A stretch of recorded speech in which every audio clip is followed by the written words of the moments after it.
Hello and welcome. It is going to be a good game, and I just realised that well the branding at the back is a little bit off, but we shall soon fix that. Hello there, it's Crisandro, of course, and yeah, this is obviously the big one, the one that we've all been waiting for, really, and I think you have to say that's probably the game that has been on everyone's mind ever since the draw was made, and Serbia versus England.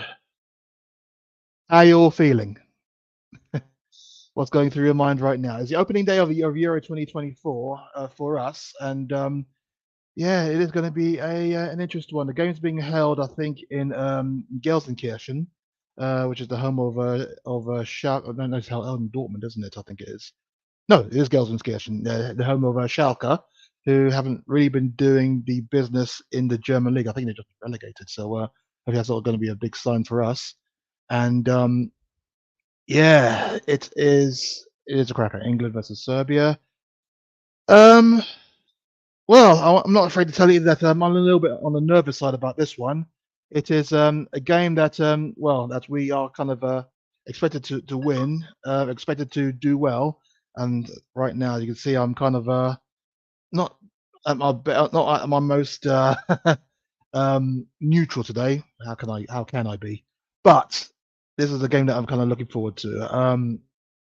Probably our best chance of doing well and going all the way in a tournament, right? I think that's what people may think, especially after the last two tournaments that we've had under Gareth Southgate. I know he's kind of Marmite. I know he's kind of mixed with people. There's either you like him or you don't like him.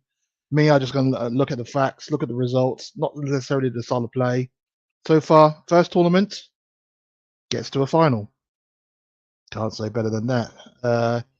Obviously, he could have done a little bit better in the final, but we'll cross that bridge when we get to it. And that final was against Italy, and this is and that's why Italy are the defending champions. And when they came into this tournament, and the second tournament was against France, where against France, yeah, it was against France, the quarterfinals.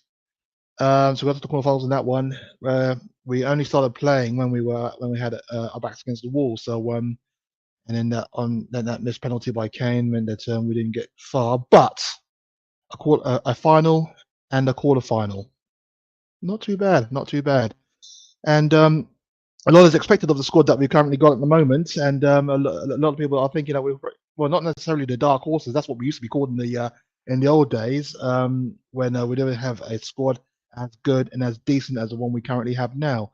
But so a lot of people are actually expecting us to be one of the favourites to actually lift this trophy at the end of the tournament. So will it be a case that we can do it? Do you think we can do it? I mean, I know it's only the first game we haven't actually seen us play in the tournament yet, but I know a lot of people were completely and utterly downcast after the warm-up game against Iceland a week before this tournament. And all I can say is that Iceland, that was a warm-up game. That was literally a warm-up game. I didn't actually pay too much stock to it. For example, I didn't actually watch the game. I didn't actually look into it. I didn't actually because I knew that there weren't a lot of the players weren't actually going to play. So who did the players that did play?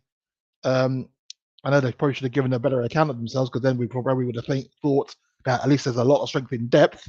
But it was just literally a warm-up game, just a case of getting the cobwebs dusted off and to ensure that not a lot of rustiness goes into the tournament, especially if our first 11, well, say our first 11, the people who are the players who are expected to start the game are missing. And so I guess if you look at it in that context, yeah, maybe they didn't cover themselves in glory, but at the same time, it was a lot of the players that you weren't expected to actually start for England played, and many gave good account of themselves. I mean, obviously, Iceland had enough chances to score 3 or 4 goals, but at the same time, if Kane puts away that chance that he puts wide, maybe it would have been an equaliser. Maybe if I can't remember who the other players was that missed a golden opportunity. So we had 2 or 3 decent opportunities.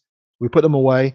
Who knows? But thank you for joining. We're live across all platforms. We're live on our Facebook community page.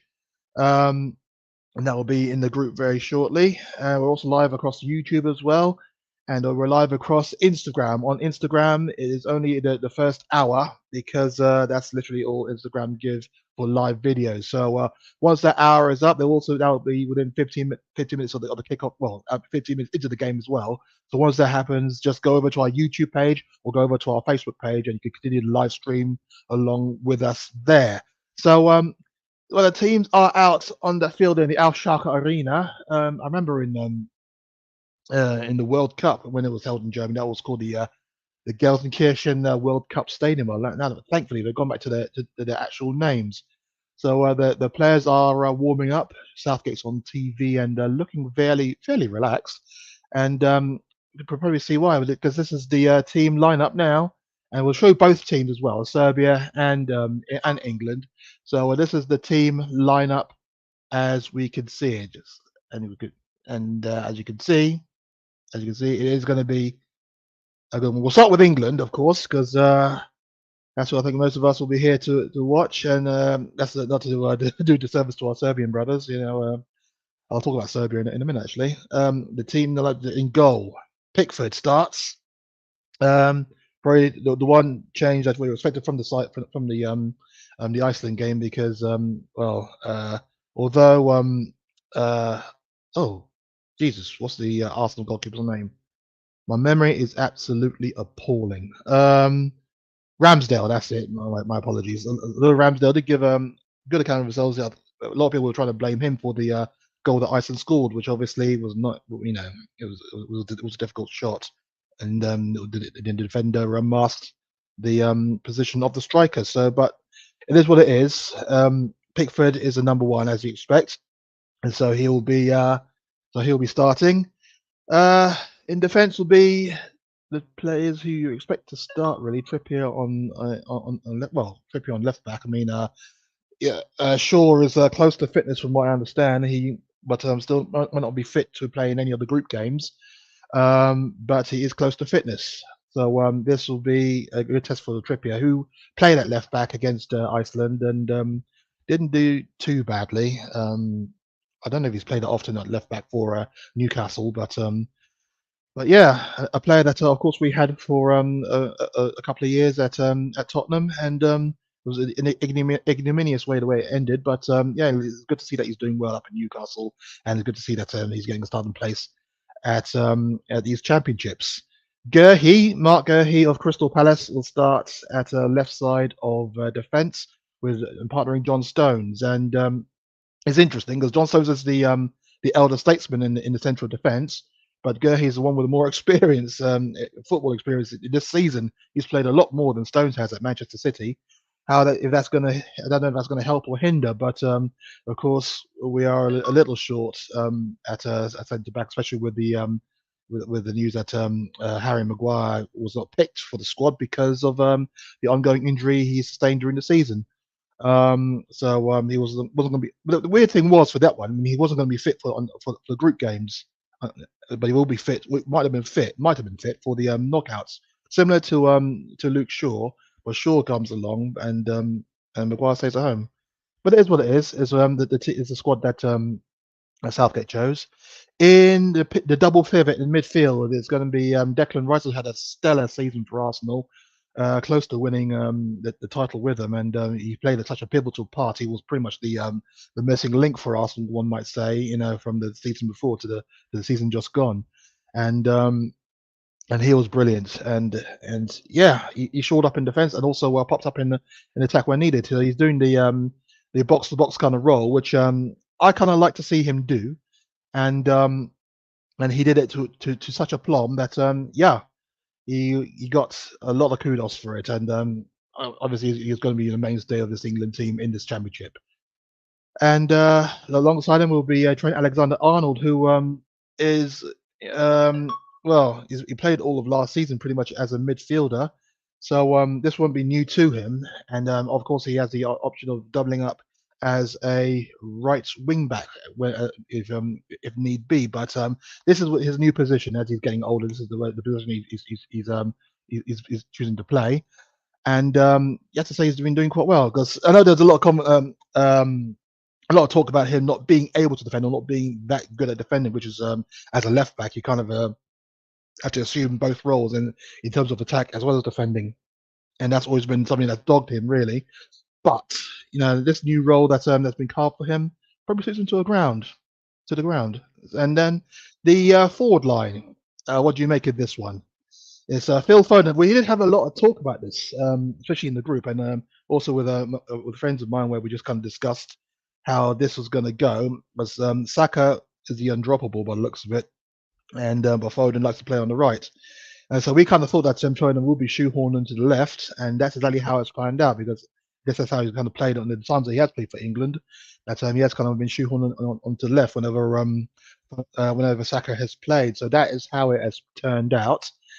And Saka, of course, will be playing, and he will be on the right hand side. So Bukayo Saka, who had a mixed season for Arsenal, it's kind of weird because a lot of the Arsenal fans that from channels that I've seen and watched, they're kind of mixed on him. But I thought that he scored enough goals and he scored and set up enough chances. I mean, he had a very good goal involvement ratio, and so I guess if you look at pure numbers, he's doing the business. But I guess in terms of the eye test, he didn't really pass it.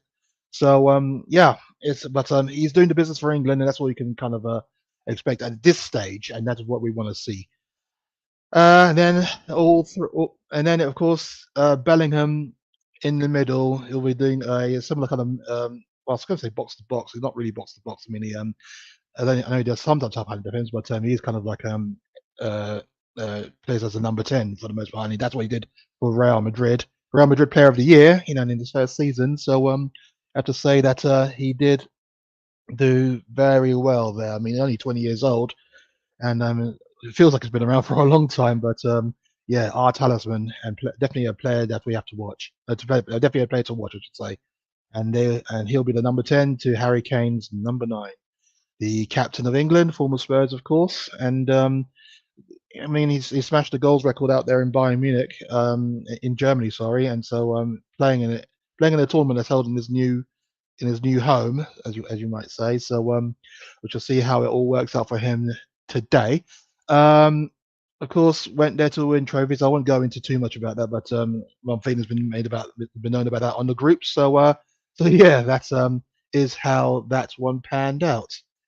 Um, and so yeah, I mean that's the England team, and you have to say that it looks good. I mean that's a team that we were expecting to see turn up, and I have to say that's probably our strongest team. That is our strongest team.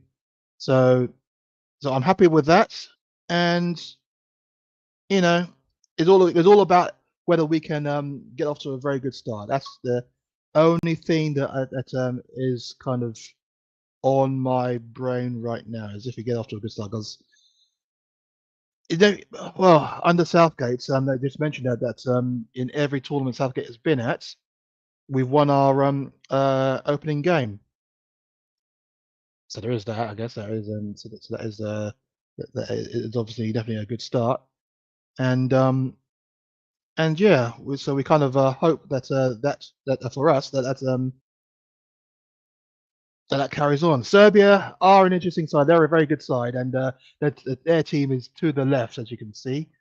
And there will be a few names that you might recognise in that team lineup. So we go through it. I mean, Rakovic will be their number 1. He goes in goal for them, and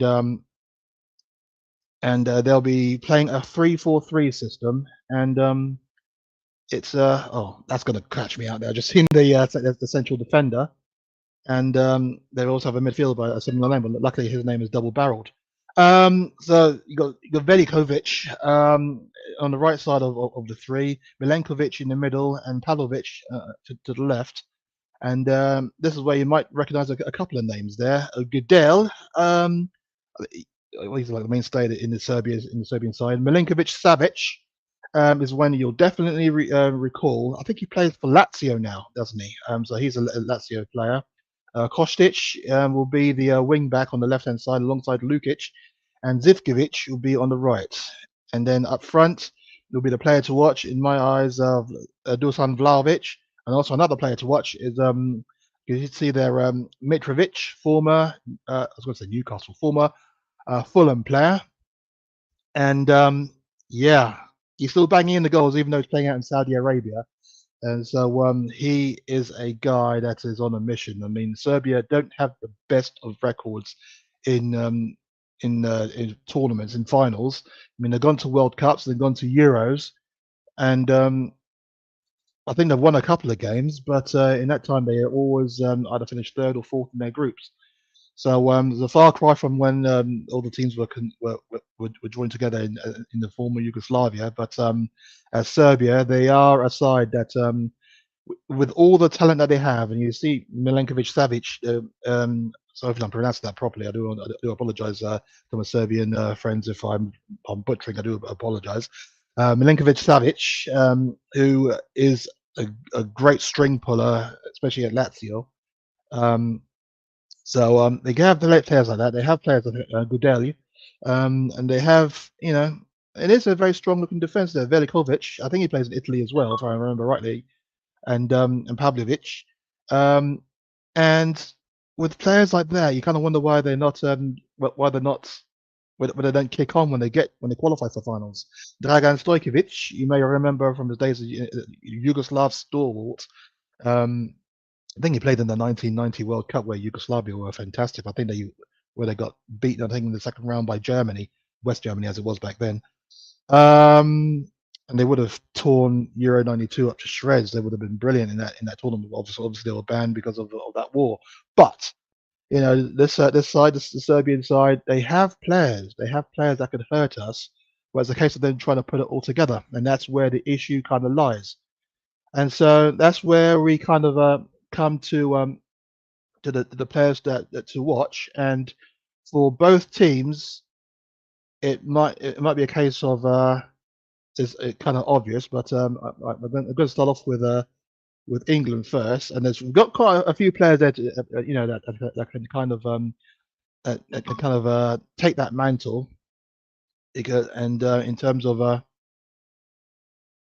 in terms of how how you expect the teams to come forward, and in terms of how they expect them to dominate the game. And this is my player to watch for England.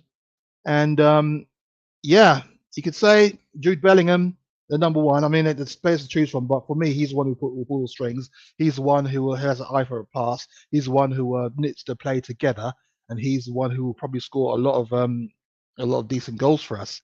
And he's had a cracking season for Real Madrid. I mean, before that, he was at Dortmund and he was tearing it up there. But if I look at his stats for last season, he's played altogether 42 games, and that includes 28 games in La Liga. I mean, this is just club games, as it were. So this is excluding England.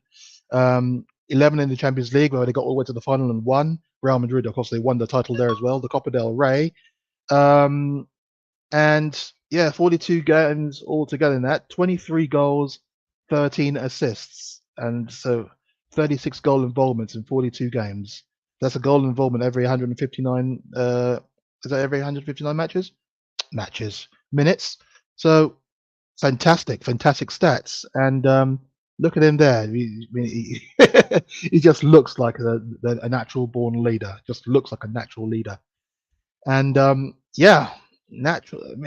And the goals he scored, they have been absolutely fantastic. I mean, there was a string. I think when he was a run of 10 straight games. I think was it 10 or 8 straight games or something along the lines where he was popping in goals for Real Madrid, and that iconic celebration that he does. The Madridistas loved it. But yeah, he's lighting it up in Madrid, and hopefully he'll be our talisman. He'll be able to push us through in this tournament, and able to get us through. Well, at least give us the nudge that we need to try and get over this game against Serbia. Let me know what you think. Do you think that this guy right there, Jude Bellingham, is the guy? Is the guy that's going to turn up for us today? Because I know there's a lot of doom and gloom, especially after the Iceland game, and there's a lot of pessimism. as it always is around England. But I'm quietly confident of our chances in the whole tournament overall. But I'm quietly confident about yeah, about today's game as well. And I think Jude will be the type who will pull the strings for us.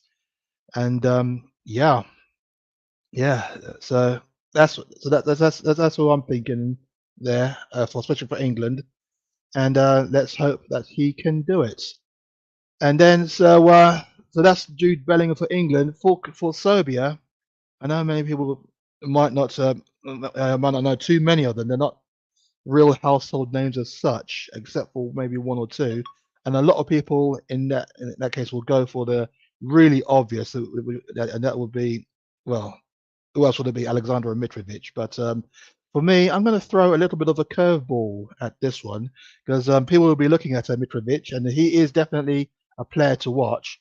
But for me, it is going to be this guy right here, who is going to be his partner up front, and you'll recognize him because we were linked with him. Spurs were linked with him for quite some time before he left from Fiorentina all the way to Juventus, which is where he is at now, and not really lighting it up as such at Juventus, but still banging in the goals. Dusan Vlahovic, um, great player, valued at £65 million. I think it was that a couple of years ago when we were linked with him. And but he is still a baller. He knows where the goal is. 24 years old, and yeah, brilliant player, brilliant player. So, and Serbia, and if Mitrovic wasn't there, he'll be Serbia's talisman. That. I mean, that's how much they value him. Last season, I mean, he played 38 games across the season for Juventus, and where he went for a fee of £70 million in January 2022. And yeah, he's played 38 games, 33 in Serie A, and 5 in the Coppa Italia. So, and in that time, 18 goals altogether and 3 assists. So 21 goal involvements. That's a goal involvement every 145 minutes. So I know people are saying that he's kind of had a mixed time um, at Juventus, but at the same time, he's still banging the goals. He's doing what you expect, and that's fantastic. So, and the fact that Serbia play with two up front, and and they do cause a lot of issues for teams that they play against. Um, it shows that we can't just mark Mitrovic out the game. We have to look at this fella as well, and yeah, and uh, so they are going to be a handful. They are going to be more than a handful. So so let me know what you think. It is Serbia versus England. In the in our opening game of the championship, and it is a game that we need to try. That we do need to take seriously. We do need to take seriously. We can't have a slow start. That's one thing that we have to watch out for. We can't have a slow start.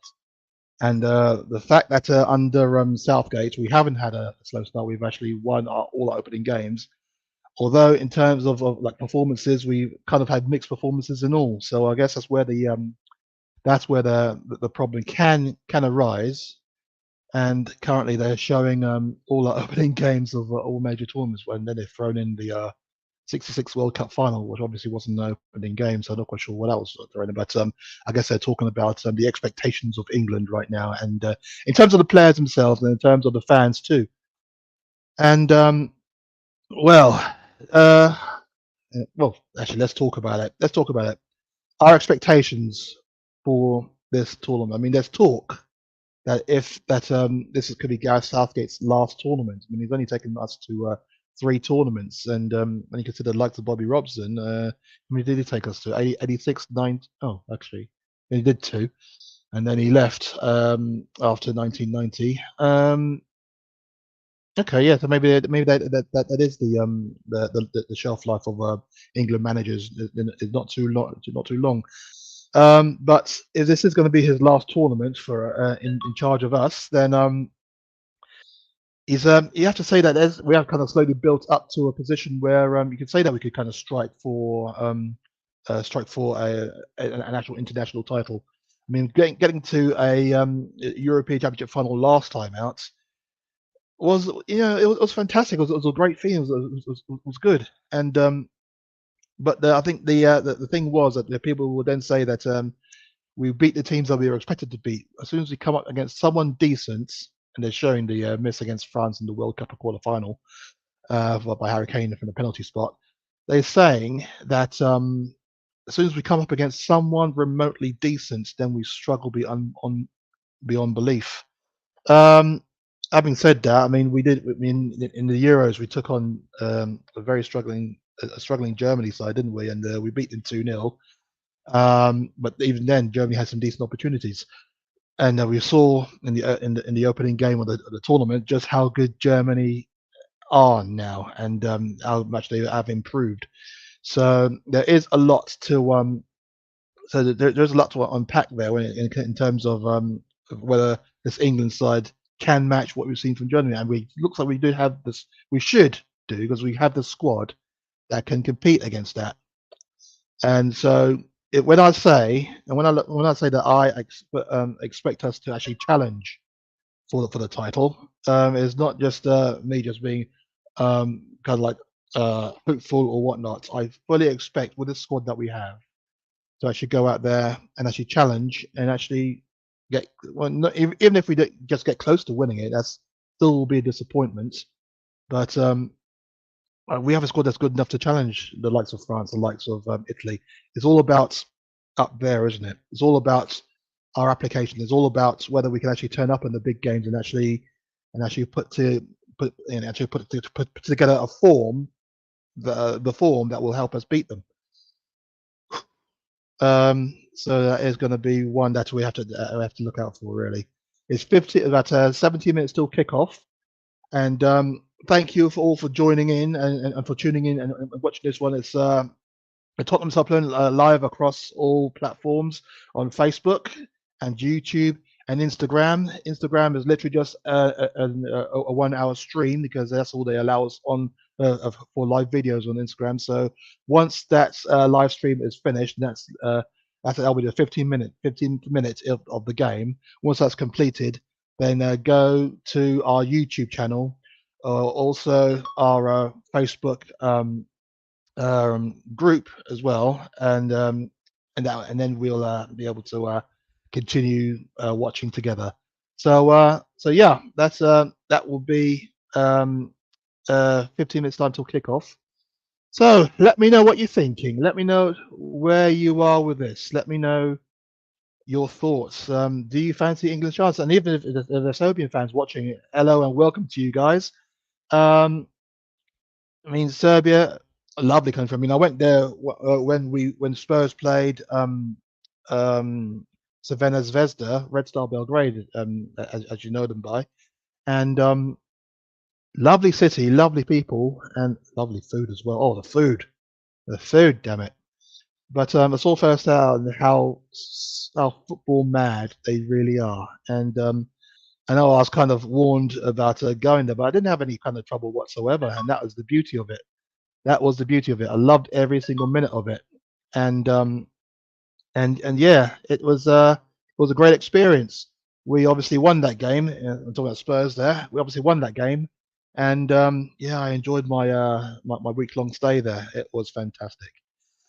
So I've seen how close, I've seen how football mad they are over there, and so that's why I'm kind of thinking that they kind of expect to have a strong side that will compete in tournaments, and they had a cracking team when they were all together as Yugoslavia, and obviously since then the likes of Croatia have stepped up to the mark.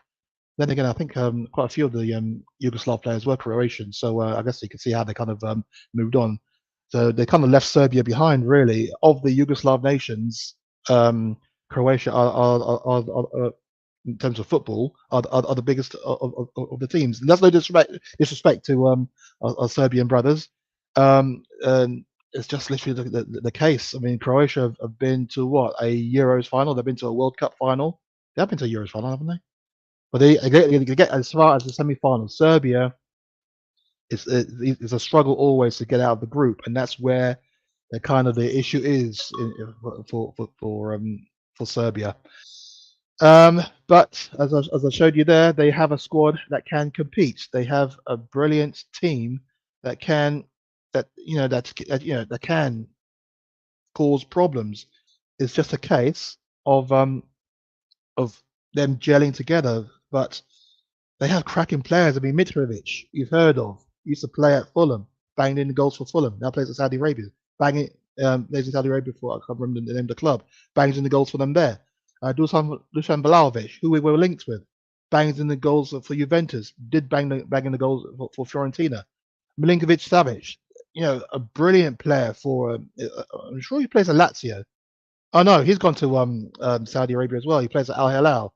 29 years old. I mean, he's still got a lot to offer, but he's still putting the strings there. I imagine, and doing very very well. And Nemanja Gudel, who plays for Sevilla, 32 years old, and but still doing the business. Especially, he's still got a cracking challenge.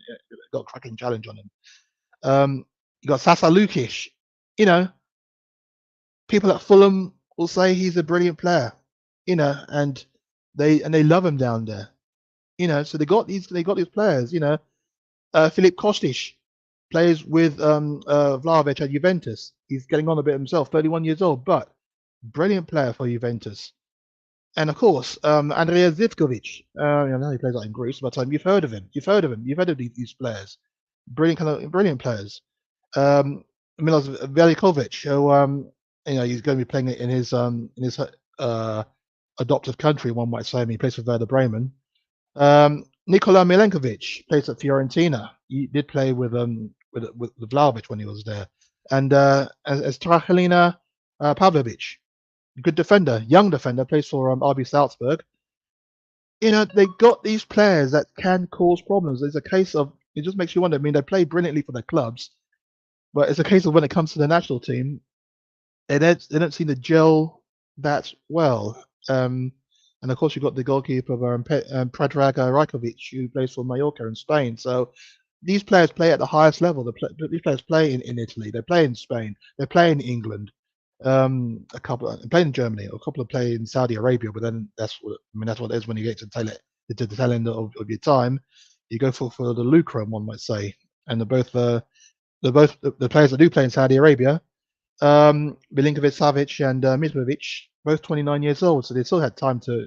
Still got stuff to offer, but that's where they want to play now.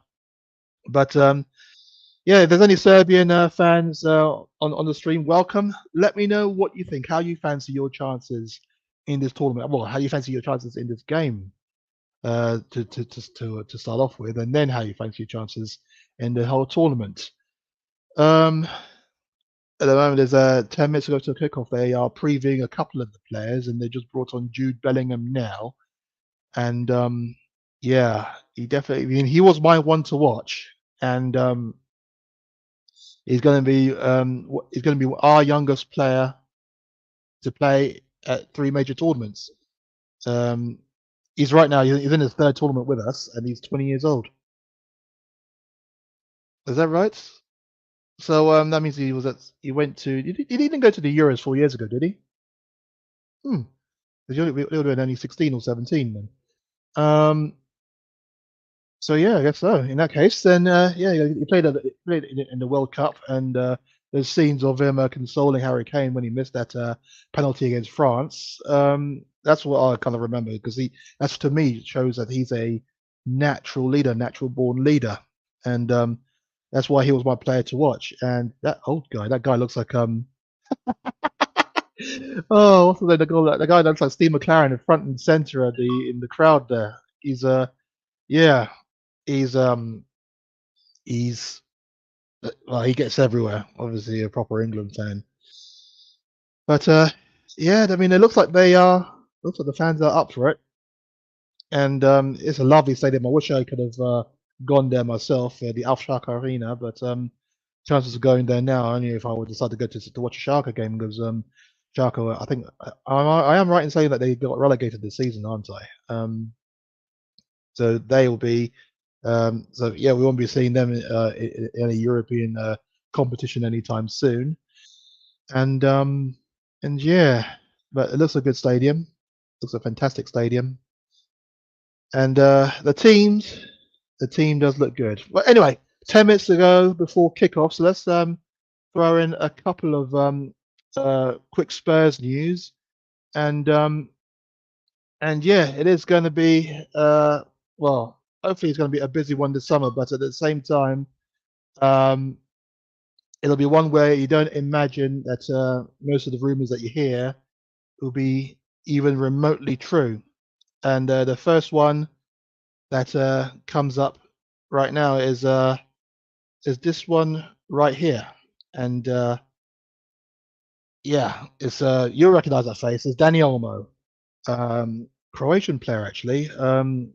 And so it says that Fabrizio Romano says that the 51 million midfielder Tottenham Hotspur are keen on could be on the move after the Euros, and that's been linked to Spurs because he's always linked to Spurs. I think he's been linked to us even during the Nuno days. So whether that's true or not, it's nothing. But anyway, Fabrizio Romano was speaking to Courts offside, and he says that Olmo is very much a player that could be on the move. He said Dani Olmo's name is also making headlines again, and he could be one to watch this summer, as I previously reported. But he reports a lot of things. There's interest from him in several clubs. I mentioned Bayern Munich a month ago, but at the moment during the Euros, nothing is concrete. There's a chance for him to leave RB Leipzig, as there's a 60 million release clause. Looks like the teams are almost coming out. No, they're just doing the little ceremony there. There's a 60 million release clause active, so anything can happen. And it says that Spurs and Arsenal are among the teams keen to sign Dani Olmo this summer, but it is going to be a 51 million pound mark. So that is that story regarding Dani Olmo. I don't know because that always seems to be doing the rounds. It's hard to say whether it is true or not. So that one I just keep with bated breath. Really, we'll just see exactly what happens. And then of course, and then just one more news as the teams are preparing to come out. The teams are preparing to come out, and is this one right here, of course. So I understand that there's issue streaming to Facebook. From what I understand, so if you're on Facebook and there's a problem, which they're currently trying to resolve it, but hopefully we'll be able to get that sorted very soon. But yes, this one player right here is doing the rounds. It is of course Yusuf En-Nesyri from who plays for Serbia. And it says that Tottenham are in advanced talks with Yusuf En-Nesyri, the Moroccan international striker.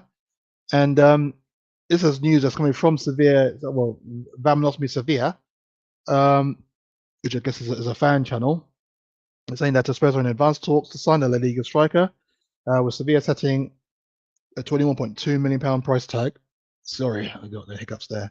It says that despite notching a 20 goal in all competitions, Serbia are open to bids for the star due to the club's current financial situation, which, of course, is going to plague a lot of European teams this summer. As the teams come out onto the pitch, but it says that speaking, but who is this? This is Paul Robinson speaking directly to Tottenham News, and he said that he's a good player, so he's seen him. I like him. He's played at the top level, scored goals, and proven himself at international level and in La Liga. He's led the line well for Sevilla and plays the way that Ange Postecoglou wants to play, on the front foot and putting in the hard yards. He'll flourish in the Premier League, and it's the type of league that he'll enjoy. He'll score goals, and he's a player that I like. He makes very good runs. He's intelligent, and he's he's of an age now where he's scoring goals regularly and has proven himself at the top level. So that is what was from Paul Robinson speaking to Tottenham News. So who knows? Could it be a player that we are interested in? And if so, it is one that I'll actually, because I don't mind it too much at all. The national anthems are playing, and there's the England lineup. end them first.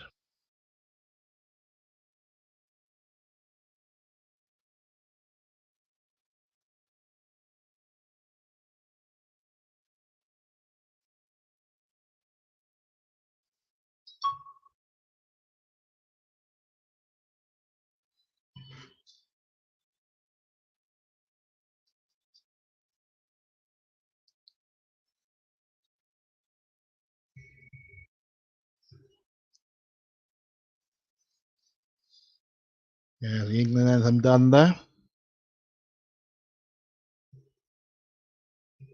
And if they booed the Serbian anthem, I would not like to hear it.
Okay, it looks like the video was removed from our Facebook's page. I do apologise for that. Not quite sure why. Not quite sure why it says this goes against their terms of intellectual property, but at the same time, oh, okay, that's fair enough. So yeah, it looks like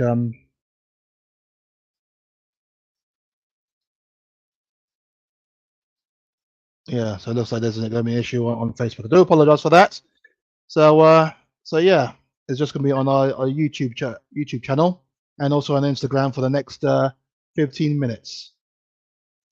Okay, earlier results in the Euros, especially in our group. Slovenia and Denmark played out a 1-1 draw. It was a very entertaining draw at that. Yeah, Christian Eriksen did put Denmark 1-0 up after 17 minutes. A lovely finish after a good setup by Jonas Vint. And they pretty much dominated that first half and some aspects of the second half. But Slovenia came back into it and pushed and pushed and pushed, and they looked more likely to score the equaliser, and they did. Janza scoring with a lovely thunderbolt, which took a deflection, which beat Schmeichel. And so yeah, that was 1-1. They did have a couple of opportunities as well to try and score the second. Benjamin Šeško, who's been rumored to be linked with Arsenal, cracking the post with a lovely strike as well. So yeah, that's a good result for England, that 1-1 draw, and yeah, so a victory automatically put us top of the group. So we shall see how that unfurls.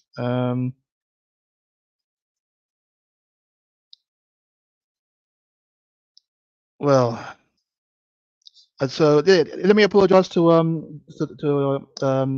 the people on Facebook because it looks like uh, for some reason it was our live stream was removed.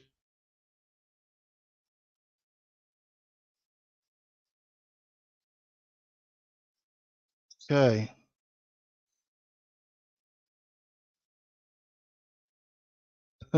So the page has been disabled. Okay. Well, crazy. Facebook is crazy, and I'll say it on here. Facebook is absolutely crazy. But game's about to kick off, and yeah, hopefully we shall see. Just see what happens. Okay, kick off. England kick off this game. Serbia versus England. England in the all white strip, playing from right to left, and Serbia in the all red strip, playing from left to right. And already we're in severe trouble. But we've tidied that up there. Looked like Vlahovic was all the way through there, just about.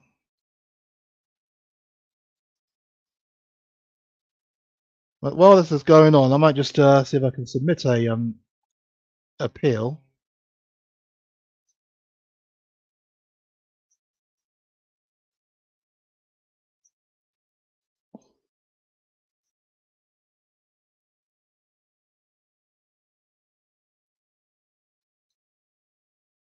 It's crazy.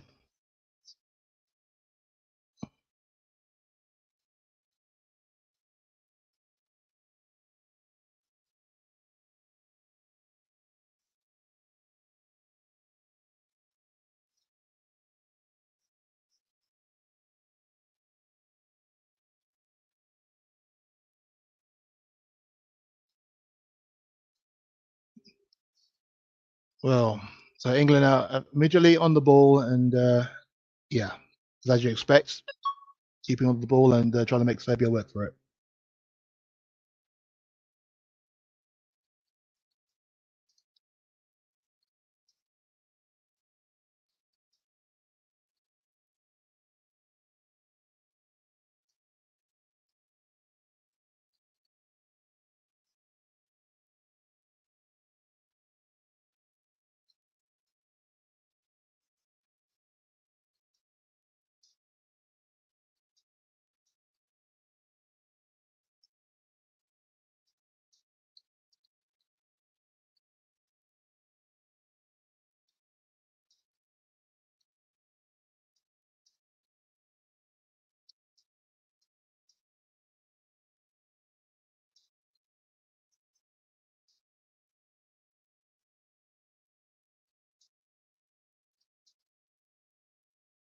Okay, well, just putting together something for oh, that's a foul on Saka, because yeah, the YouTube channel's got, so the Facebook channel's got its strike, and I'm not having that from blooming Facebook.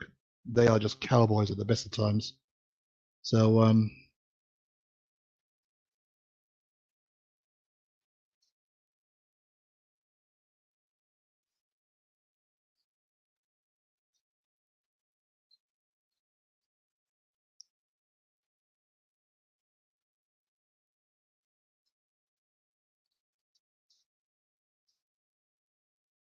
oh, good cross in there, and this Else Trippier out there. This is Declan Rice.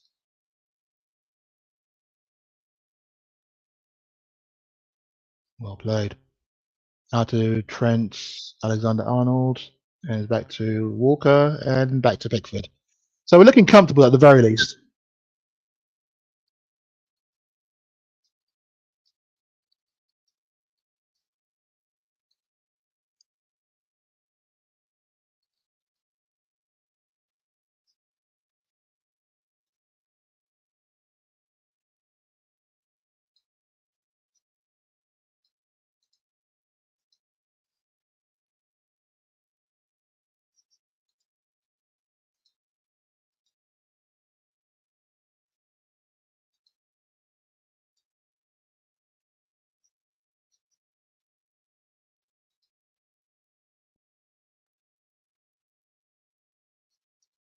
Right. Okay, so that's Foden, Bellingham.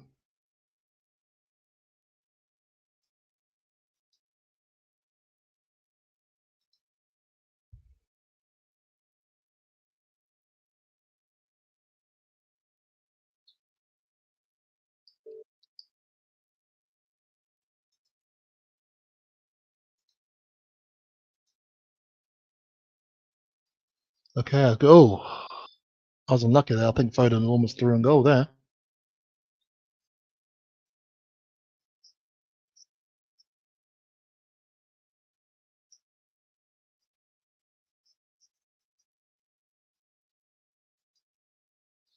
Foden there with a strike, just wide.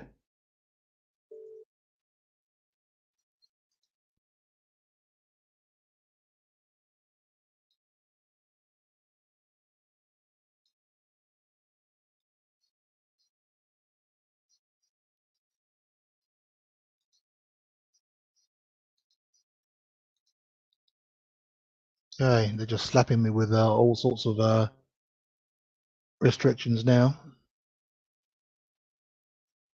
Okay, so the page has now just been taken down, which is annoying. But hopefully the group's still there. And there we are. So yeah, sorry about that. All on Facebook.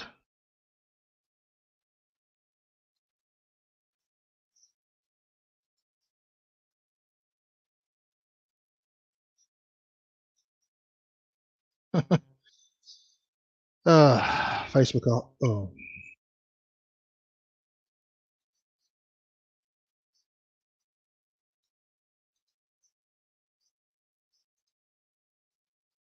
so what's going on here?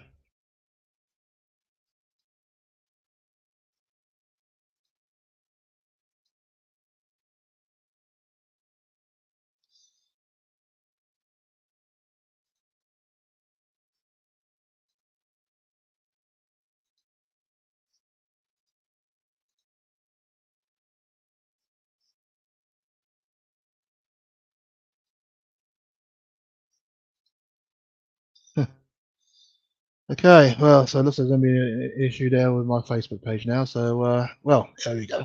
Anyway, let's concentrate on today's game. Serbia, England. So far, I mean, we started off really, really well. We've had so far. I mean, XG has not been high, but then again, we only had one shot, and that was just last a little bit wide by Foden. 87% of the ball as things stand, and so yeah, dominating as you expect, doing very well on the ball.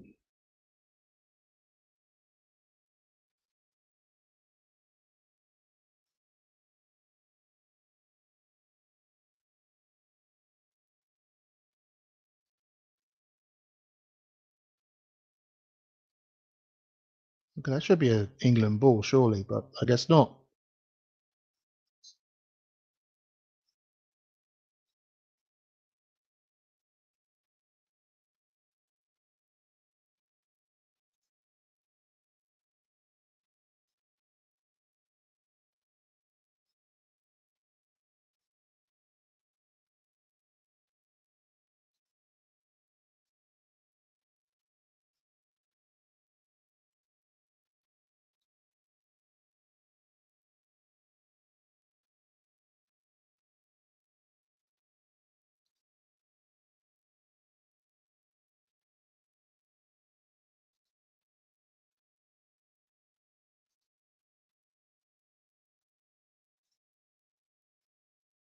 Okay, as well played. That should be a foul on Bellingham, and it is.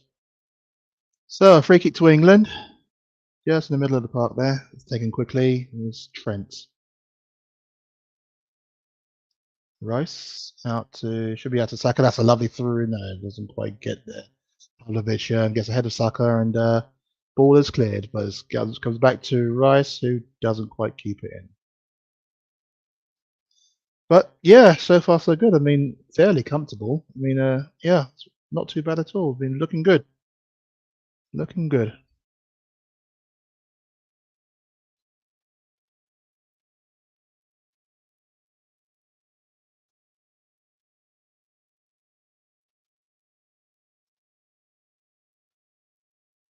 There you go. He gets the better of that there. I think he knew too much about that. Okay, well played there by Bellingham. Really? I was going to say that should be a foul.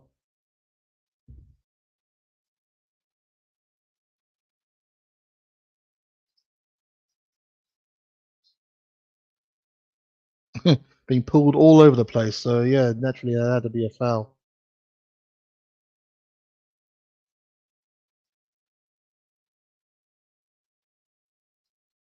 Serbia with a free kick.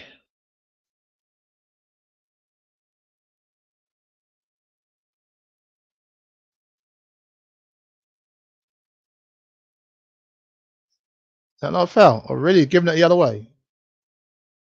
I think that was the John Stones there. Yeah, grappling.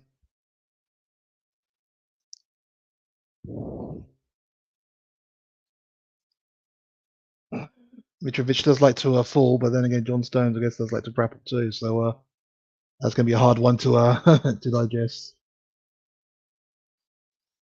Okay, 10 minutes in and looking comfortable, but at the same time, haven't really threatened their goals yet. We've had enough of the ball.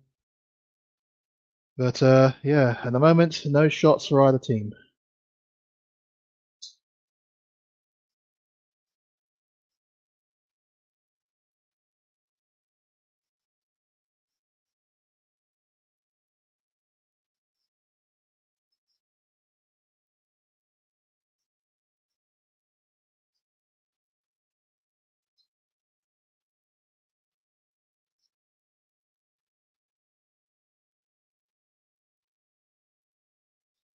Okay, right on the ball.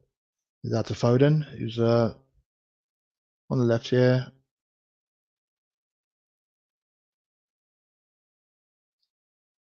And yeah, it's not too bad. It's a start. Oh. And well, you have a little bit of football royalty here. It's, Can't hear you talk as well. Can't hear you don't. anything.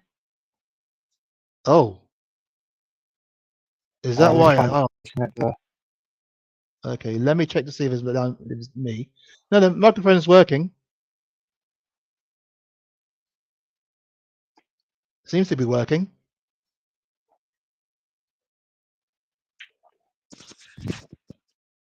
How about now?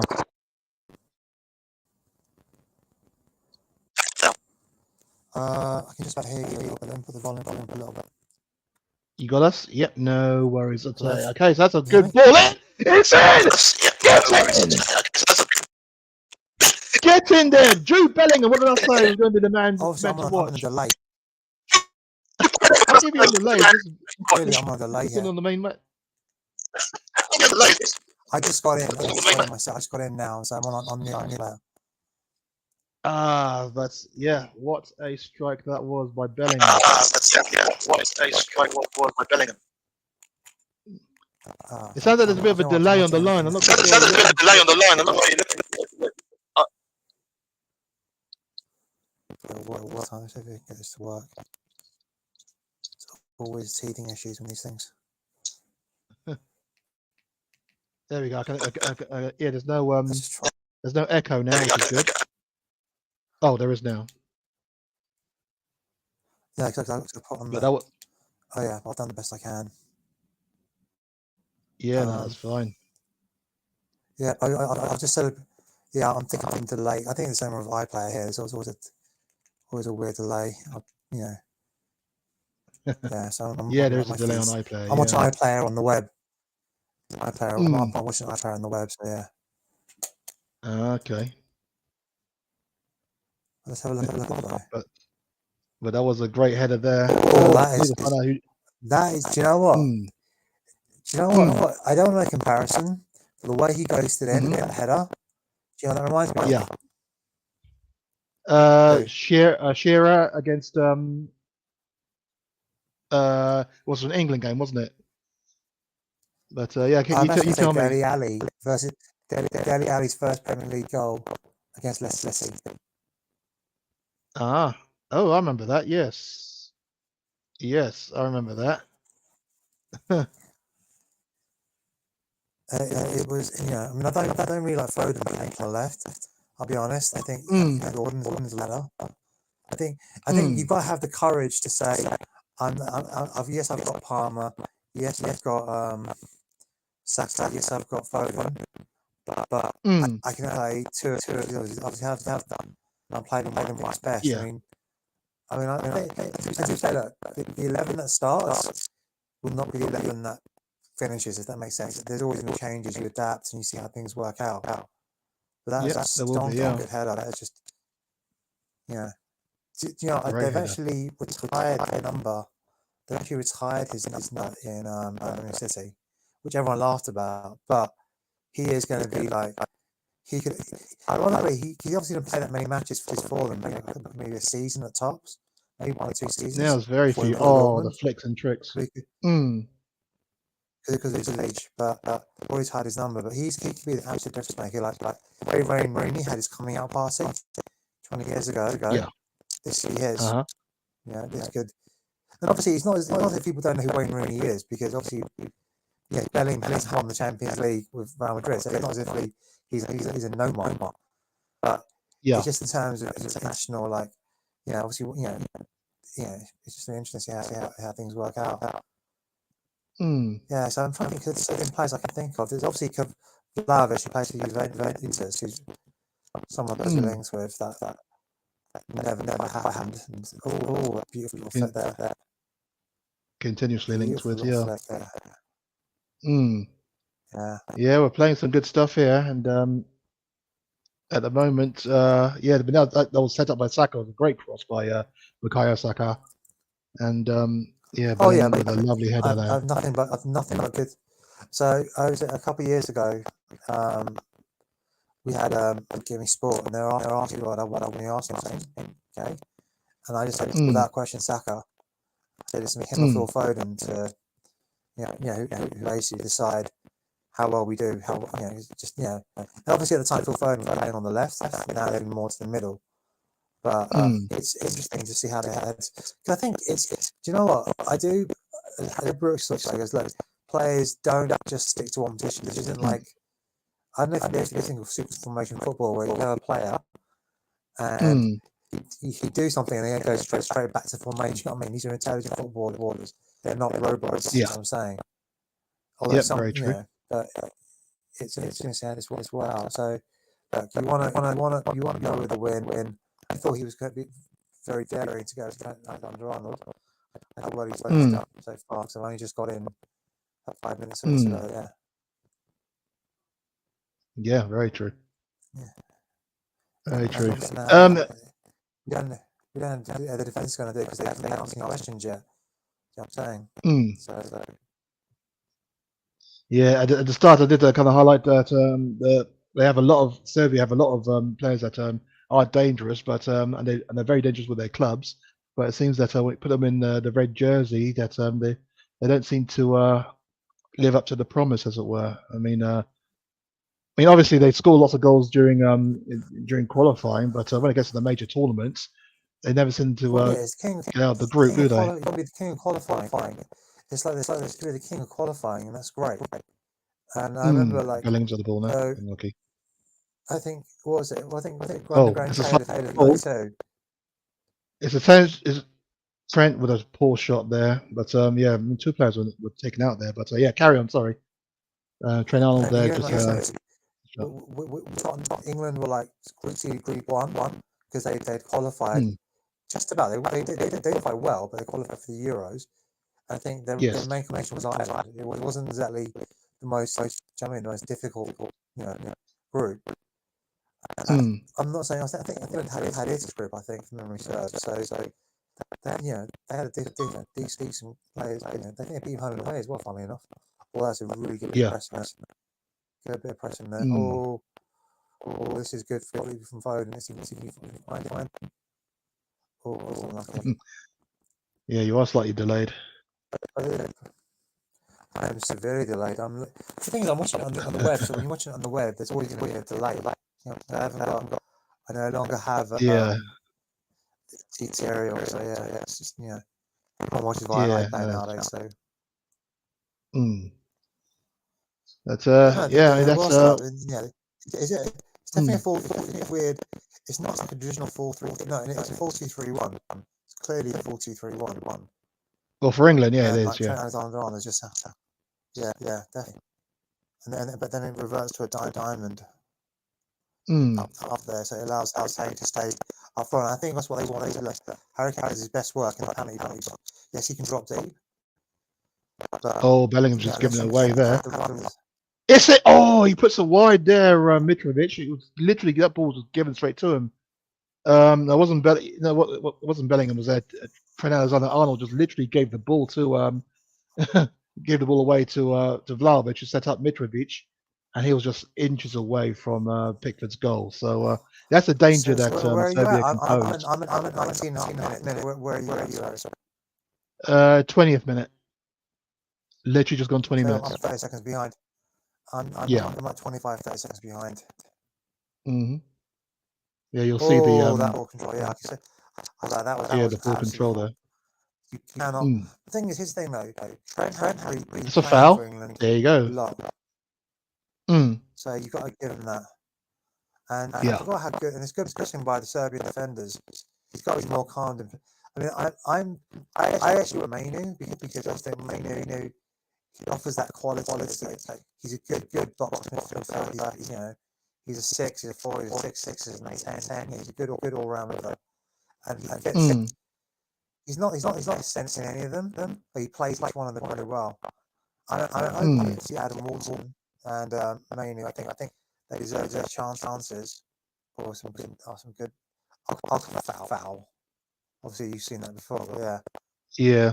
They got a free kick in. There's Trent Alexander-Arnold with the ball in, and he turned his back there, Rice. If he'd watched the ball all the way in, he'd have had a decent header there. That was a good free kick in a way. But maybe it came off the defender there. That's probably what made him. No. He should have kept his eye on the ball. He should have had that there. No, I just realised that these England kits remind me of the 90 kits for some reason. 90? I thought they reminded me of 86, which is the one I'm wearing. Well, I'm not wearing. Well, any. You can't see what I'm wearing. I'm wearing a hoodie because it's cold. So it's a typical summer. Yeah. Well, actually, I was meant to be I was meant to be watching it. I was watching it at a mate's place, and then it was some weird. I mean, so Pacific people are really generous at the time, and they are. They're also very like last minute as well. Do you know what I mean? So it's like, great, I'm not invited that free. So those, so there's been a lot going on. So it was nice. It was. I could have like doubled down. There was so much food. I should have had tons of food when I was there, like Thanksgiving, but hadn't eaten in hours. So I really should have done that. Yeah. Like falling asleep. I gotta say, yeah. It was so delicious. Though. It was really good. It was really good food. Happy Eid, by the way. It's Eid al-Mubarak. It's today and tomorrow for some people. It just depends on what side of Middle East you're in. So that's why you will see it a little bit later than others. Good block there by Gerhi there from Vlahovic. Yeah, and there's some good work there. I can see it out there playing. Oh, that was you forget how tall him is because actually play because he's deep. He can win balls. And that's the next thing. Yeah. I think he's 6'2". He's a big lad. And he's mobile as well. He is. He's got a lot more pace than Dele Alli did. A lot more. Oh, is he trying to start something with Bellingham? Get away from him, man. Yeah, he fits and laces boots. Piss off. Oh, he didn't like the fact that Bellingham was asking the fans to. Oh, right. I see. Bellingham was one who did it. The shoulder barged him into the chest. That was kind of funny.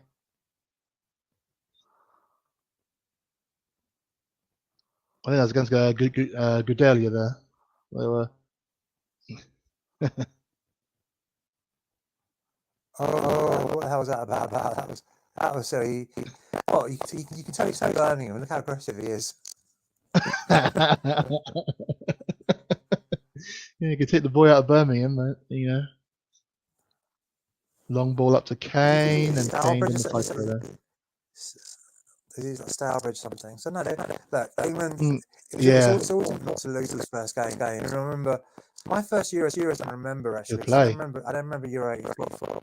Was Euro 88? Oh, there you go. Here's Kyle Walker on the right. Walker on the right. That's right across the face of the goal, and nobody was there. Where was Kane? Where was Foden? Oh, we should have put the one in. We've had the chances, man. But that was given away there by I look forward to actually seeing it. I'm surprised. Given away by Vlahovic. I'm surprised when I'm playing it as that short, like the way you see a lot of players playing nowadays. Because I was watching like Spain versus Croatia, and the technical ability of the batteries. Oh, that's good. Yeah, yeah. That a bit better. Technical ability is both off the Oh, shelf, they isn't it? went for both of them. For both Yeah, of them. For both. yeah. It's Should have had actually, that. I must say, Kyle Walker. Yeah, it's a good interception though. It's a really good interception. Mm. I think Foden and Kane, yeah, they're running to the same space.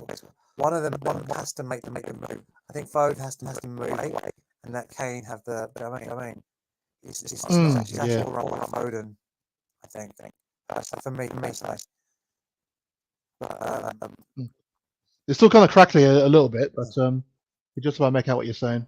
Yeah. Do you know, I'll switch to the at halftime. I'll second half I'll to the big like noise cancelling headphones. I'm using the AirPods at the moment. Using So, Bluetooth. Yeah. Mm-hmm.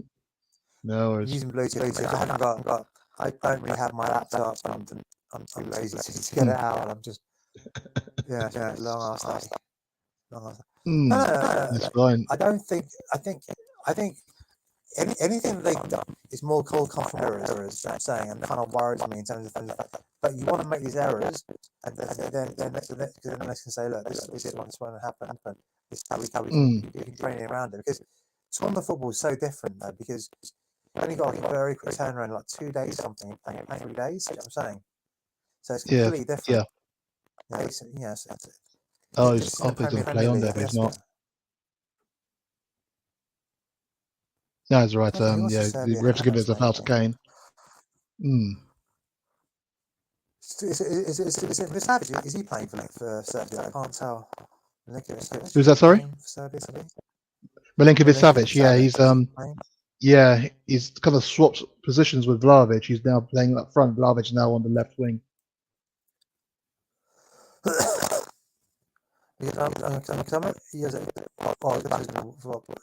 was watching Kenny football back at that moment. It was you had like he was linked with Man United and other teams who were like linked to him. Look at him, he was a big lad, very technical. Yeah, it wasn't the most mobile anything you would say against him, and he's still not the biggest, not the most mobile. Yeah, he hasn't been able to improve that. Oh, given away. No. Okay, here's Rice. Good play. Trippier inside to Bellingham and pass back to Walker. Okay. Yeah. So carry on. I'm just trying to catch up with what you at the moment. Gesundheit. Dankeschön, danke, my friend. No, they're playing a diamond. They're definitely famous at the base. I think they are trying to play that with 4-3-3, 4-2-3-1 hybrid. For England, yeah, they are. It is with Trent and Rice as a pivot. But that's a lovely ball there to Saka, trying to come inside. He's still got the ball, trying to head it on, and is Bellingham passing it back to. Oh, that's a foul. That should be a foul. That should be a booking. Goodell there with a foul on Trent. So there's a free kick chance for England. It was just too quick for him. If so, we can't help right. Yeah, they are playing well. But they just isn't that same level of technique you see at Spain and Croatia players. And if you watch, I was watching that yesterday. It was beautiful to watch all that.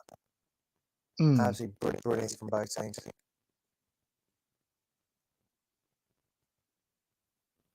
Oh, that was a nasty one. It was, and I love how they say Italian whenever they make their foul. To be fair though, he does it. It's the shin. Yes, it's a graze. I mean, it's not taken down. It's not like it's not yellow. Yeah, just quick feet. It should have been. It's not a yellow card. Not for me. Yeah, I guess. Yeah, just too quick, but still. It's a foul, but it's not like he's stunning him. You know, his feet are too quick for him. It's not as if he's not even any intent. He's just he's getting diddled. Yeah, true. But there's a free kick chance now, and we've got 3 players lining up around the ball there. Trippier, Trent, of course, and Foden. But Trippier's moving away. So it's just literally those two now. I would say this will probably be 10. That was a poor free kick, man. Come on, Alexander Arnold there with an absolutely poor free kick.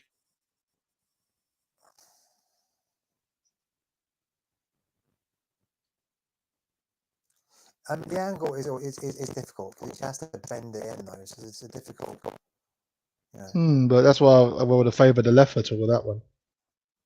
Yeah.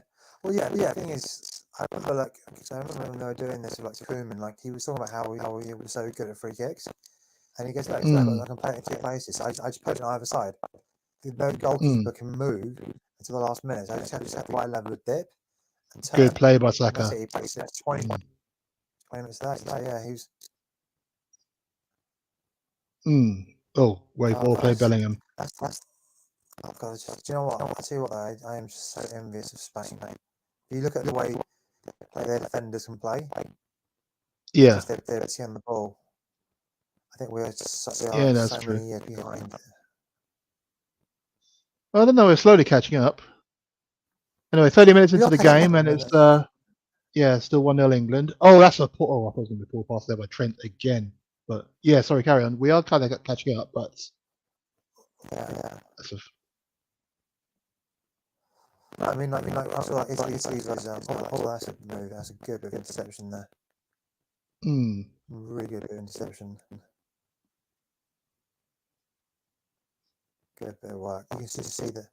And you see, like I said, if you look at Stones, where he's obviously helping Man City, so he's really developed his football thing. And I think Stones injured for a fair bit of the season. He has been, yeah. Yeah, he has been. So that's why he's hardly featured this that's a foul. this season. That's a foul. You'd think so, but it wasn't given. It wasn't given, and Saka expected it to be given, so he handled the ball, and he just pushes him. Doesn't even look. Yeah, literally pushes it on the back. No, but the referee gave it the other way.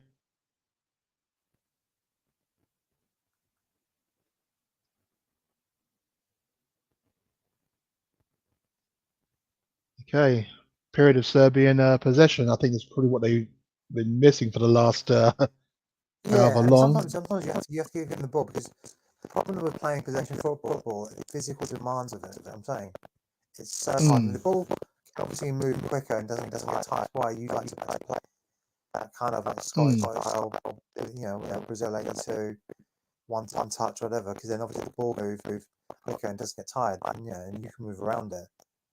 Yeah, it's so good to play at that level. Oh, that's a good ball. Oh, and it's well cleared. Actually, we defended quite well, really. Oh, Foden, great pass. Kane is just so slow there, but it's fine. Serbian ball again.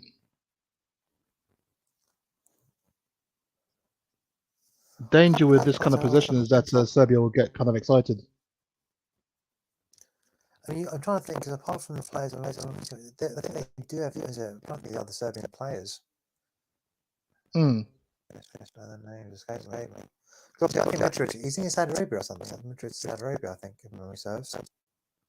Oh, good. Mitrovic, yeah, he is in Saudi Arabia alongside Milenkovic Savic. They both play out there. They're both 29, so they've got time, really. Yeah. Which was kind of surprising for me. I always thought Mitrovic was a bit older. Obviously, when he played in Newcastle, he was obviously very young when he was in Newcastle. Yeah, he was. But no, they're both out there, and they're both. I guess it's just for the. It must be for the money, really, because Milenkovic Savic. Last I saw him playing for Lazio, and he was brilliant. Are you saying people just go for money? How? That's just so cynical. No. How dare you? Yeah, I mean, I know I shouldn't have said it publicly, but at the same time, they're going there to export the beautiful game, to show that football for everybody. Not everyone, not everyone's like Henderson trying to export the beautiful game to far reaches of the world, whilst getting 100,000 pound a minute. That's the reason why Richard Scudamore have a 13th game. I can imagine. You know what though? You can imagine it to Burnley. Do you know what? Could you imagine if it said to Burnley, not Burnley. Let's say Mm. who came up last season. It was Leicester, Ipswich, Leicester, Southampton, and or Nottingham. Ipswich. And it's Yeah. so imagine you say this right. You know what? Oh, Gary, what have you done? Play your That's mine. play your 30th game, right? Okay. In Dallas, okay. All right. Mm. And because you've given up a home match, okay, you get 20,000. So what we'll do? It's 40,000. Dallas can sit 100,000 people, okay. So you normally have 20 people. We'll give you ticket value, say 40,000, okay? So you double what you normally make, okay? All right? Yeah. Okay, you expose your brand to abroad, everything else, blah, blah, blah, blah, okay? Mm-hmm. And it would probably be played, I think people forget, that was a double, That was a poor pass, yeah. It's interesting because some really, they are playing good, they are playing hey, but the only thing is, ultimately, you have to play to your level, saying, so like, the way I train with the white belt and the way I train with blue belt or brown belt, purple belt is just different, you know. I don't try to be, you see what you can do. Play to that. You try not to play down to that. But these guys, I'm watching them. And they are, the only thing like I said, I saw Serbia last week, and they just could not. What's the word? But they really couldn't do what was needed in that in that third or something. Oh, Saka's beating them. He's down the right here. It's a lovely ball, and there's nobody in the box again.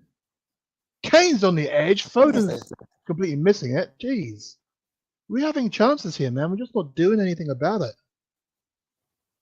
Well, no, I don't. That's the thing. Against Sweden, they didn't take their chances, and then Serbia actually won 2 goals very, very, really. I said they are. You saw Croatia. I think who else was it? That's a. Well, I just watched the Denmark game against Slovenia, who's on our group as well, Slovenia. and and Denmark had enough chances, didn't they, to wrap the game up? But Slovenia. And that did the post. Really good technique. It wasn't Sesko that scored the equal, but he put in a really good, Yeah, but even the equaliser was a brilliant goal. I know it took a deflection, but it was a great strike. Great strike. What you can do is just get on target, and if it has a deflection, the goalkeeper. Yep, I was crossed in there on it wasn't like a wicked. It wasn't like a hit thing anyway. The other way. I think so. I want to go in. I don't. Let's just. Obviously, I don't. Obviously, maybe typical negative Spurs or something. But just to get into half time, 1-0 up, don't concede, and then I think that's 5 minutes of overtime. Either time because you don't. Serbia. Oh, they're going to give a foul. That should be a yellow card as well then, because they're trying to bring him down already. Yeah, it is a yellow card. They tried to bring Bellingham down earlier, but he got up and carried on, and the referee didn't stop it, so he strode through, and then he was just taken out. Another had a bit of a stretch to get the ball, and the Gudelia is going to get a yellow card. It's a good matchup for us. So this is a good matchup for us. They want to put crosses in to get to Mitch, and obviously players like Gray and Stones, they're used to players putting crosses. Just saying that it's something they're used to. Oh, that was nice. Yep. I like how they both go down are injured. I'm injured. I don't feel like on the ground. All booked. No, exactly. Yeah, but as soon as the yellow card comes up, you see the anger in his face.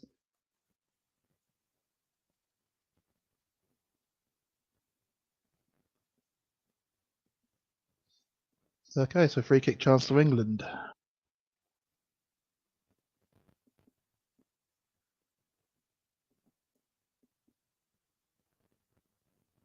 Obviously, the Italian hand is a common gesture within bits of Europe, I guess. In that part of Europe, I guess, yeah. I mean, there's a lot of close. Oh, that's gross. The ref is playing play on. Lukic just came straight through the back of Rice there.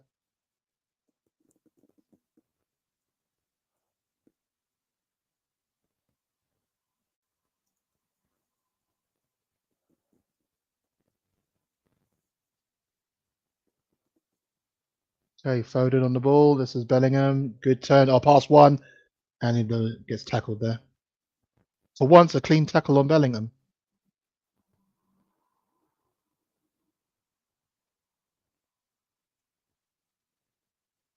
Oh, nasty one. Oh, someone's down there. It's Kostic.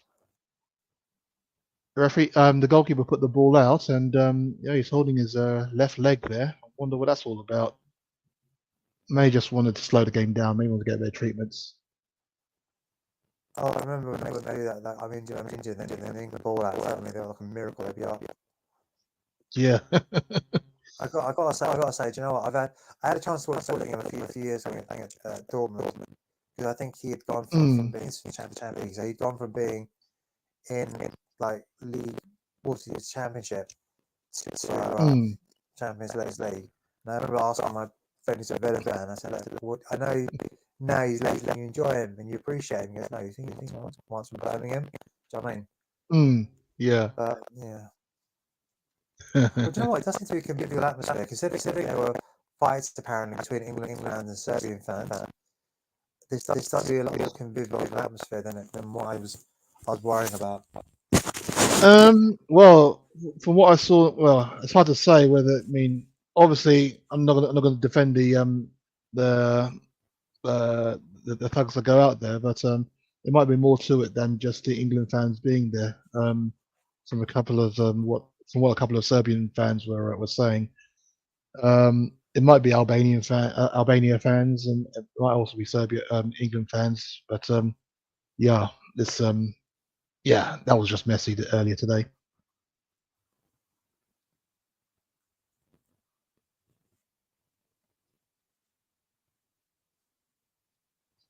It looks like Kostic is all right. He's going to come on in a minute. Or is he? No, they're preparing a substitution. Are they? Or just a change of shirt? Yeah, they're preparing a substitution.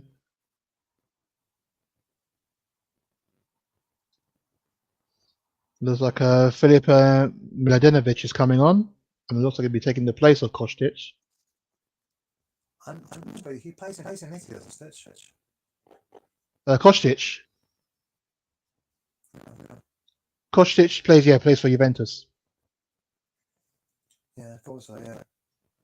Yeah.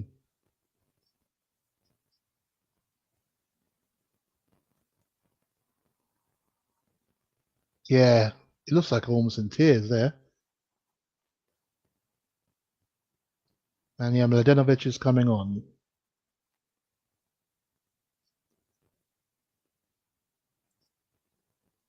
Mladenovic himself, he plays for Panathinaikos over in Greece. So yeah, not the highest of leagues, but again, their teams like to give us a lot of trouble in the in Europe whenever we play them. So yeah.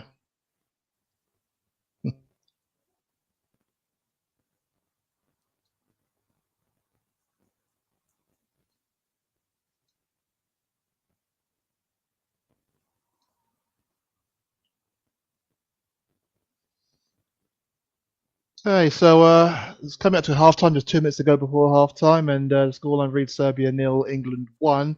A great header by Bellingham to put us ahead, and I thought it was a clean cross from Saka. It was actually deflected off the left back there. So it's kind of fortunate in the way it ricocheted and reached Bellingham, but yeah, it's yeah, not too bad, not too bad.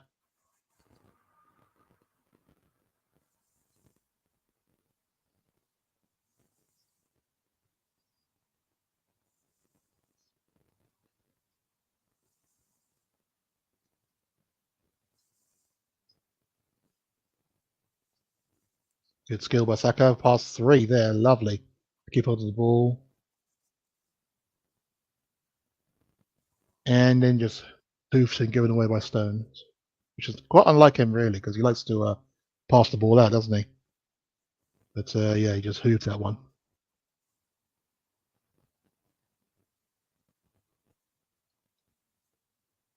Okay.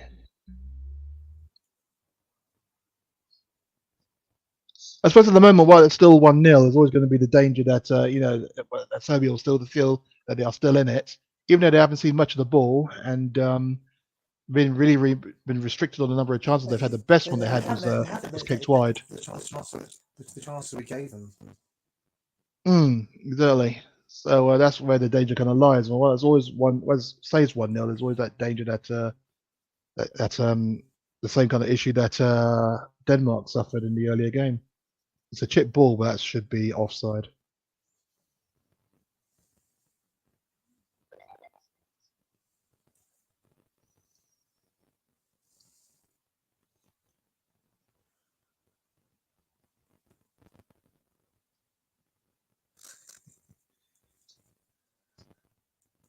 Oh, I think the reason why there were, I think I found the reason for these fights. Apparently there's a contingent from Millwall out there. Of course it was, yeah. There's lots of Chelsea and Millwall out there. So that's what I said in the group that we knew there was always going to be a bit of trouble in that case. They always go out in big numbers for England away, especially in tournaments.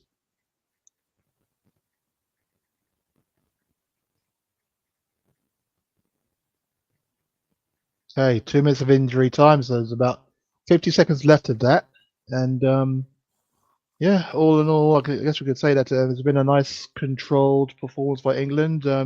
Some good stuff, and haven't really been worried apart from chances that we've kind of like slept on them on, but we've had opportunities to. I think you're not gonna. This is the opening game. You're never gonna have exactly. It's a cross in there. Oh, and almost messed up. There were stones, but is that for a corner? So one last scare before half time. But yes, it's true.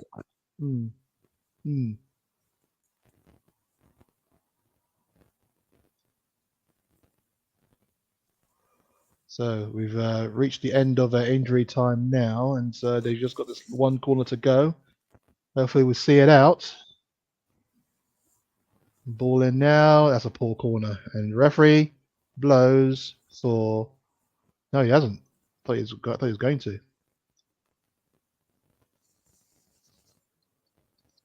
That's it. Half time it is. So okay, cool. I will see you. Hopefully you'll get a better sound. Apologies to everyone who wanted to hear my crackiness, but yeah, I switched to a different set of headphones, and go to that, and hopefully you guys will be able to hear a little better. Hopefully my stream. You know what? I had to sit down with as well. When I was watching football matches on Amazon. The stream was 30 seconds behind. I'm like, how? I'm watching it on Amazon. Yeah. So just I'll stay there. So I'm gonna rock out and back in there. All right, see you in a bit. Yep. Bye. Yeah, just seeing a wee bit, and our kind of thoughts on that first half really. England in complete control really. I mean, it's just kind of dictating dictating the whole damn thing. Really, we are playing very well, but at the same time, it's only 1-0, and it was a good goal as well from Jude Bellingham, a lovely header from Bukayo Saka's deflected cross. But we've had opportunities. Saka's put a couple of good balls in. He's put a couple of good balls in on the right, and Walker's put through some good balls on the right. But at the same time, they've been kind of missed, or nobody in the box has been there to be on the end of it. So we have a look at the stats as things look now, and it makes for very good reading. Well, makes for very decent reading, one could say, and yeah, this is what it kind of looks like, as you can see.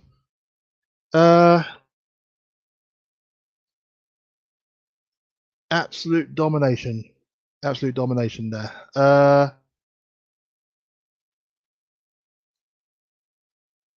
45% of the ball. Oh, sorry, 55% of the ball there. Had an expected goal XG of 0.31. We scored 1. Just 3 shots on target. Just 3 shots though to Serbia's 2, and we saw that it was Vlahovic and Mitrovic who put them wide, so they haven't had a shot on target. Our only shot on target was the goal. That was the only big chance we had as well. So we're playing well. I mean, there was at one point we had about 75% of the ball, but obviously that's Serbia come back into a bit more, and that's kind of why it looks evenly split. But at the same time, it looks like yeah, we're dominant, but we have to put all these chances to bed really that we are creating, and that's where the issue is going to lie, especially in the second half. That's what we need to pick up on. So that is that. That's half time, and well, what can we say? Looking forward to the second half, and also looking forward to the new season where we're kind of hoping to show our stuff at home and in Europe, and especially if you're a Spurs fan, we've got this to look forward to, and I can hardly wait.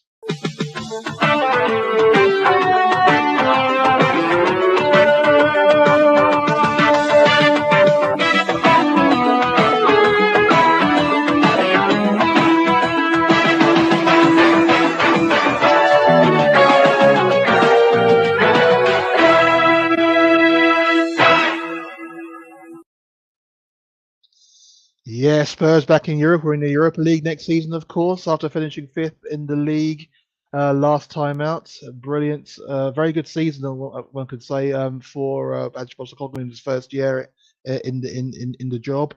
And so we look forward to the draw in August, where we see the 10 teams that we will play in the Europa League in that Swiss-style tournament of 26 teams in one league. And yeah, we shall see how that goes. But it is half time. And so we're going to have our halftime break. Come back and join us in the second half, where we hopefully see England take full control of this match and to get the opening 3 points of this tournament. Okay, see you in a bit. Back after a few.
Hello there, and welcome back. This is in time for the second half. It's been a good, interesting first half for England, leading Serbia by a goal to nil. Bellingham scoring after 17 minutes, and a very good header that it was as well. And in that time as well, just we kind of controlled the game very well. We had enough chances. We opened them up very, very well down the right, especially down the right. Saka with two glorious low crosses into the box, and Foden and Kane could not get on the end of them. Kyle Walker also put through some decent ones, but Bellingham has been quite a star in the midfield, pulling all the strings, as you would imagine. And yeah, we have done very well. That was in the first 20-25 minutes. Second half of the first half was a bit more mixed. Serbia did come into it a bit more, but they are kind of relying on getting out wide and putting the ball into the middle to try and get Mitrovic and Vlahovic on the end of the crosses. But we so far batted those away and have been very, very comfortable in that aspect. So second half is due to start in about a minute or so. They're just kind of warming up again on the pitch. Well, I think that's the Serbian players on that side. So let's wait for the actual team to come on to the pitch. We'll be joined by my esteemed colleague Shivon very, very soon. And they're showing the league as it stands at the moment. It's the group, I should say, as it stands. It's only 45 minutes in, but I did say earlier, if we maintain what we're doing here, then we automatically start our campaign 2 points clear at the top of the group, and that's only going to be a good thing, really. Only a good thing, because we need to get off in the best possible start. We always do under Gareth Southgate. From what I understand, I mean, the last two tournaments we've won our opening games, so that should stand us in good stead. So just waiting to see if there's any changes planned for the team, and at the moment there's no substitutions there. I mean, Serbia had to make a very early one for injury. Kostic had to go off, so on came Filip Mladenovic, which is so far so good. He hadn't really had too much of an impact, as you expect. He only came on about a couple of minutes before half time. As the players now come on, so yeah, this should be. I mean, England are the first team out. So yeah, looking forward to this one. Looking forward to it. We should just basically see this one out, shouldn't we? Really. It's yeah, it's just basically a case of just maintaining what we've got, maintaining what we're doing, and then yeah.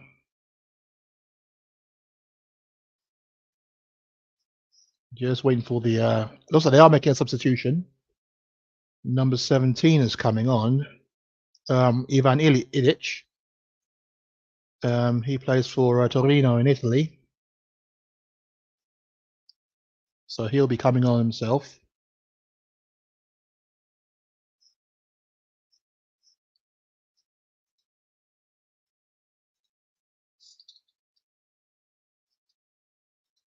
And it'll be Goodell who's going off. Obviously, he picked up that yellow card, didn't he? So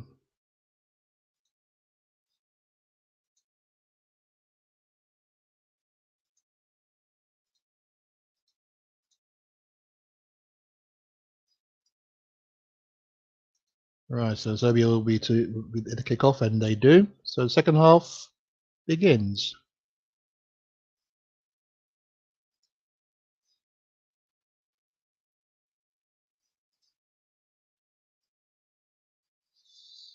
So Serbia will be attacking our goal to the goal to our left, and obviously we'll be attacking the goal to our right. Ilic there with his first touch.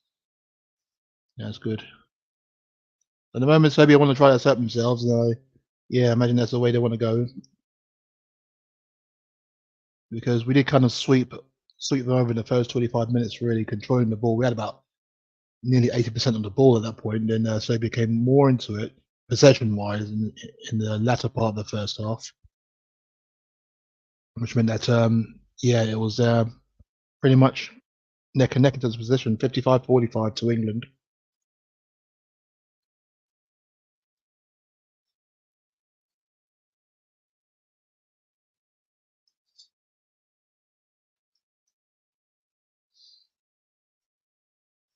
Okay, Mitrovic there slapping away Bellingham, but goal, well played Bellingham, but no, looks like it's still aiming away at the ball.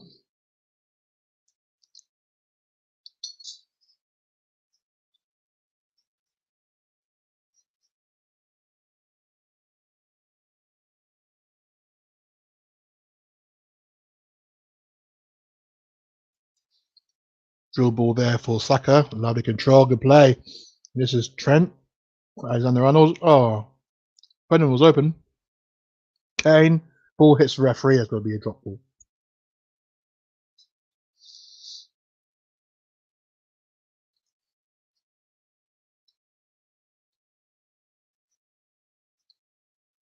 Anyway, how do you like the 1986 top? I think I got that when the England women were playing in the World Cup in Australia last year. Yeah, a couple of years ago. Was it a couple of years or last year? I can't remember now. I remember last year, wasn't it? Yeah. And I quite like the top. Really, it's the same top that England were playing when Maradona did that. Scored that wonder goal and also had a hand in the other one. Here's Serbia. Well played by Gay. And Saka. Flipped it over to Kane. Kane trying to use his strength. Oh, here we go. Foden unlucky. Foden unlucky. Here's Zivkovic. Tearing down the right. Well, good challenge there by Rice. Brilliant challenge.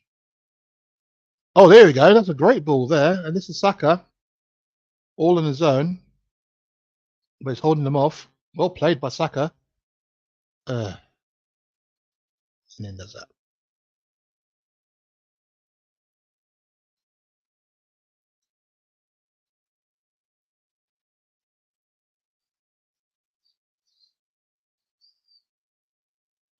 Okay.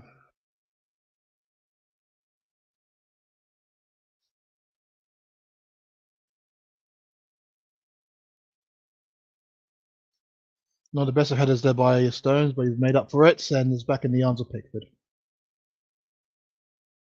Here's Rice, who's done very well actually. He's quietly gone about his business tonight.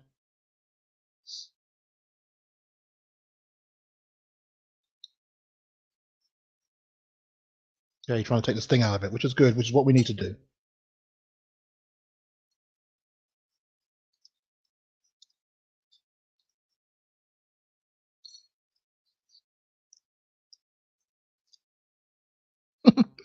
No, what the Soviet fans are booing. The players should go and try and challenge the goalkeeper if they want, but they're standing there waiting for him to kick it out.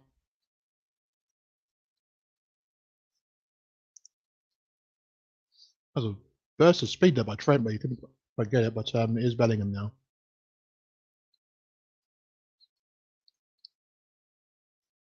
They're just settling into the pattern that we saw in the first half of the first half.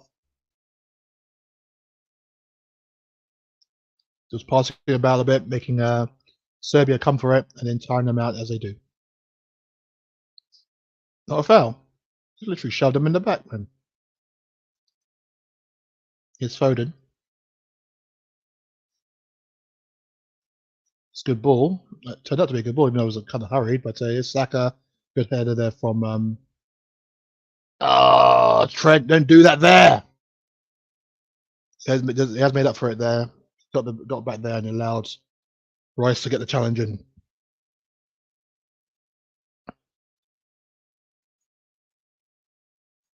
Okay, they're battling for it a bit more now, Serbia. Weak tackle by Kane there, but that's fine.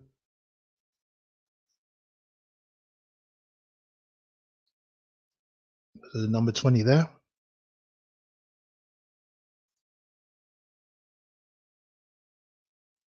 It's gonna be a Serbian throw. Yeah, I think it is. Yeah.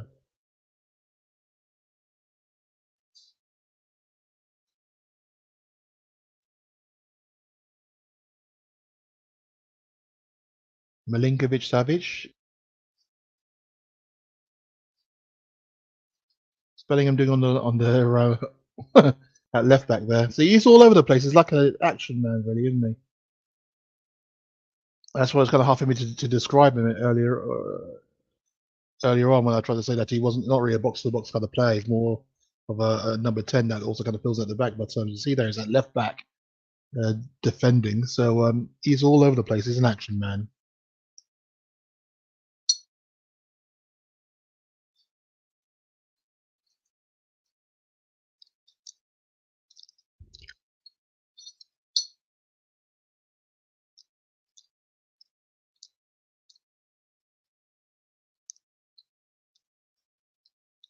That's a good ball. It's Vlahovic. Oh. Span that through all the way. Suck away for that and all into the box, and no one was there to finish it off. But now Serbia got a bit between the teeth now. Trying to play the ball through, but straight through to a very thankful Pickford there. Mitrovic there, man.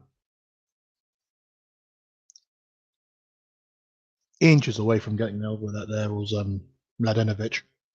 Right.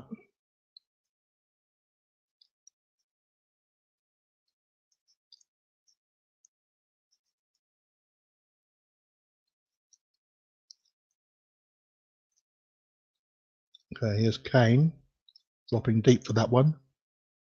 Back to Walker, Bellingham. Okay.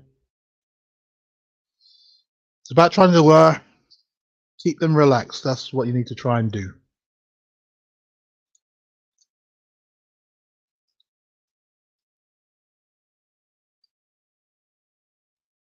As I said, the Serbian fans can boo all they want. They had to try and get the ball. I was going to give it to him.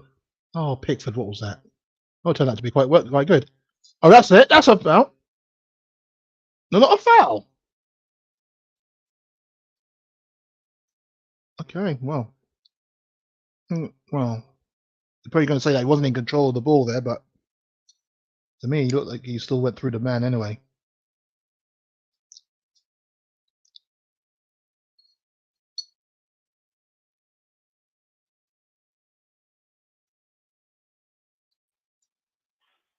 Hey, welcome back. You just missed a very good chance for Serbia there.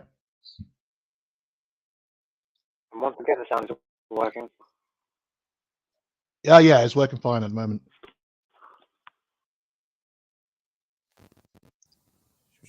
Yeah. There we go. It's perfect.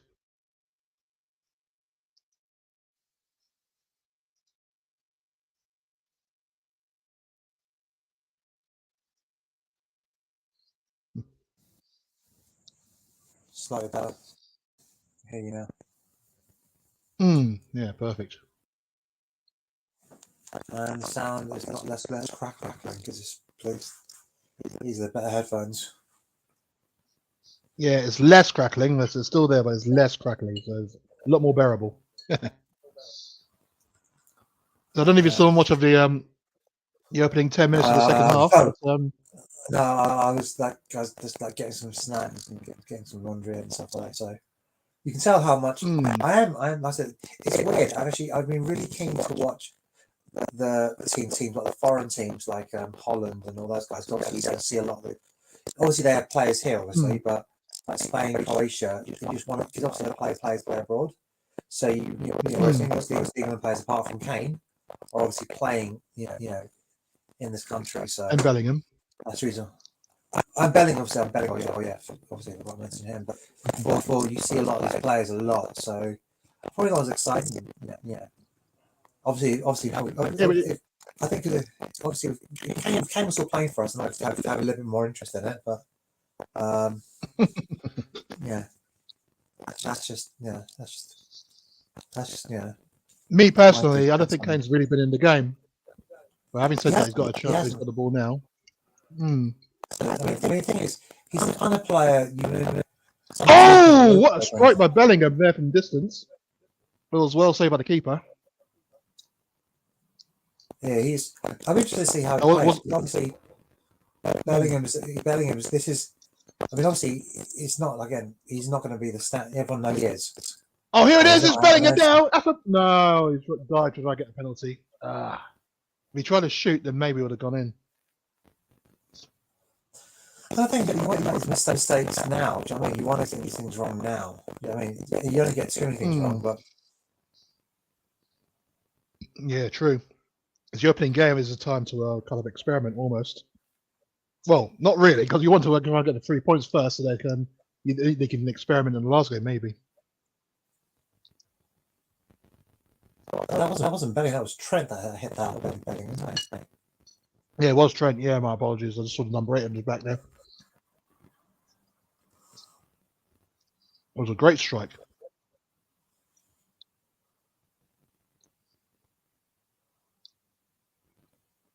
Oh, I see what you're saying. That wasn't a penalty. You've got to be stronger than that. Clean. You won the ball anyway. You're obviously learning pretty well from that, in Spain. Allegedly. I don't know why you were laughing. I don't know why you're laughing at that. I don't know. Allegedly. Like I say, he's learning in Spain. I don't know what you're laughing about. Do you know what I'm saying? You heard his interview though, didn't you? His Spanish is absolutely fluent. He's only been there how long? What, 10 months? Yeah, but the thing is, I think one of the things is though, I talk about. I think they had I was listening to the rest of his football, and they had was it Alice Campbell on, and he speaks like multiple languages. I think he's bilingual or something as well. He's like, well, he's obviously tries to learn. There's a lot of people that will try and like practice their English with him. Because obviously there's a lot more foreign culture that people on Netflix will want to watch English programs. So they'll practice their English with him, and he can practice his Spanish back. And I think and apparently look at the end of the day they do train. They train like twice a day or something. They do a lot of training. What they do, ball work and everything else. I mean, I remember when they talked about was it Inter Milan? Was it Inter Milan? Oh, Stones is very slow there. And he's going to dive. That should be a yellow card. You dive for that one there, Mitrovic. That was a clear dive. Yeah, check. Yeah, but to be totally fair though, there was I've apart from mistake Basuma, I've not seen anyone being given a yellow for a dive. I can't think of. True. It's been It's been a long while since anyone got booked for a dive. They're slowing it down now. No, nothing there. He's holding his leg like he's just been shot. I always remember years Fabregas and Drogba. Fabregas tackles Drogba, and that was a real. I love that he tackled saying, I was tackled, and then he's like, I've gone down with injury. Yeah, If he's forgotten it, he's gone. It's like the adrenaline of like, I haven't got down to us, I'm angry.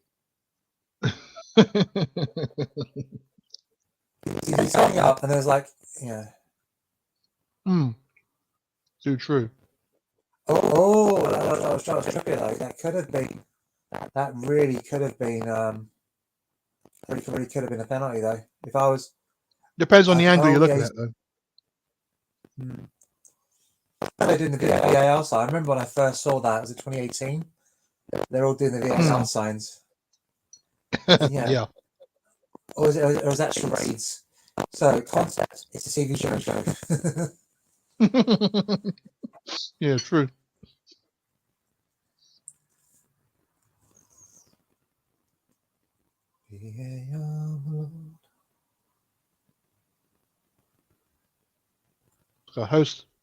Looks like a host of substitutions coming on there. Jovic and Tadic is coming on. Jovic, I remember Jovic. He was at Real Madrid. He went to Germany on reserves. Jovic, I think he Dusan Tadic. Whoa. He was at something when he went to Ajax. He's at Milan now. Yeah. Oh, because obviously, because I remember he was at Ajax. This was about 5 years ago. Obviously, Oh, you mean Dusan Tadic? Yeah. I mean, yeah. he was at Southampton before, wasn't he? Then it was like average kind of player at Southampton. And he went to Ajax, and we beat them in the semi-final. Yeah. Oh, Kane actually getting into the game. They're past 2 and then falling over, and that's a free kick. Okay.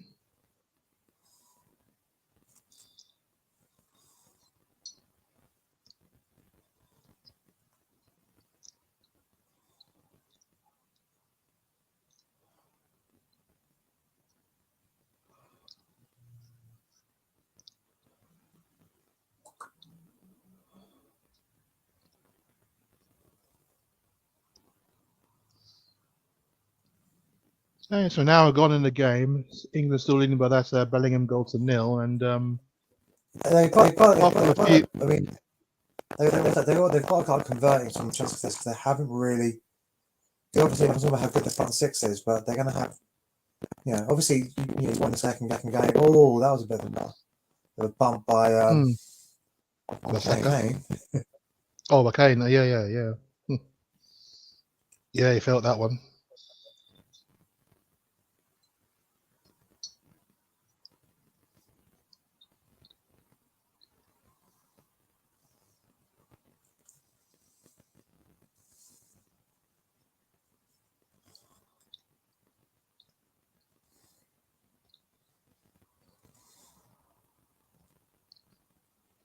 And it's really weird because actually it's funny because Pink is playing tonight at the stadium.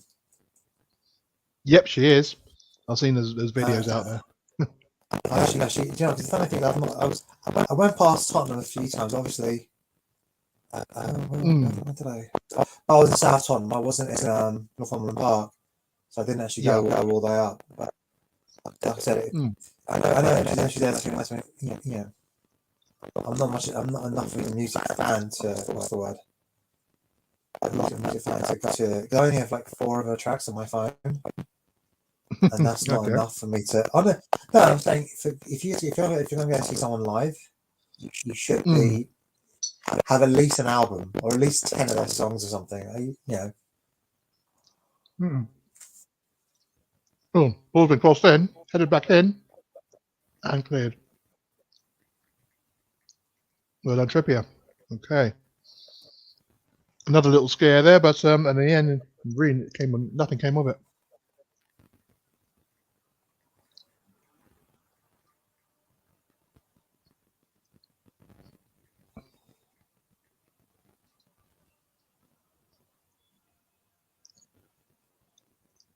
So about 65 minutes gone. I don't think much has happened in the second half. It hasn't. I mean, try and prove it. Unless it's going to be hopefully boring second half. I mean, because I said obviously like Germany had a very impressive. Obviously, they beat the crap out of Scotland, Spain, and Croatia. And the thing is, I remember was it Holland under Van Basten? They won their first 3 group games. I think they beat France as well. They were really good, and they went out in the first round in the knockout stages. That's a mix-up right there. Oh, well played.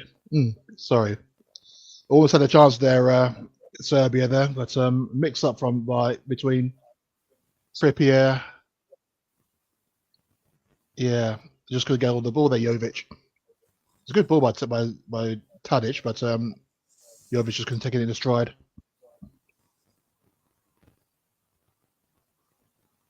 But yeah, sorry. The Netherlands, you're saying? The Netherlands won their first 3 games, and they won it like maximum points. And they won out in the first round, first knockout round. Yeah. Yeah. That used to be their issue. They used to suffer that quite a bit, didn't they? Used to look very good in group games. And as soon as the knockout stages come along, either they win the first one, then get knocked out in the quarters or the semis, or they just completely implode. But as we see from the stats there, they're Literally just one shot in the second half.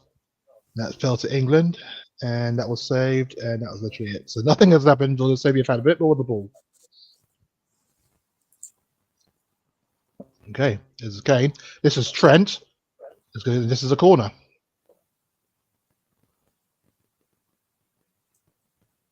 Kane's had no support at all. He says to drop deep a couple of times just to get involved.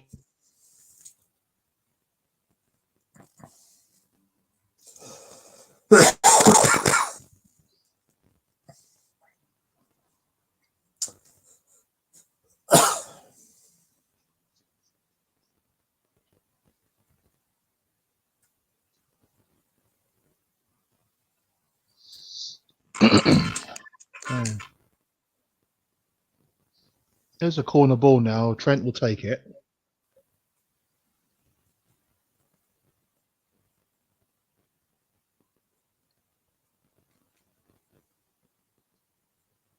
It's not too bad a ball, but straight to the keeper who punches it. He had no one around him who could have caught it, but I ain't complaining if it goes back into the box here. Here's Foden. Back to Trent. That's a deep ball in.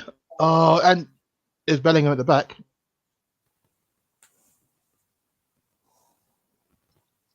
Good skill. Oh, he's beaten him once, beaten him twice, beaten him for a third time, fourth time. Now he crosses it, and the keeper has it. Oh well. It's looked pretty.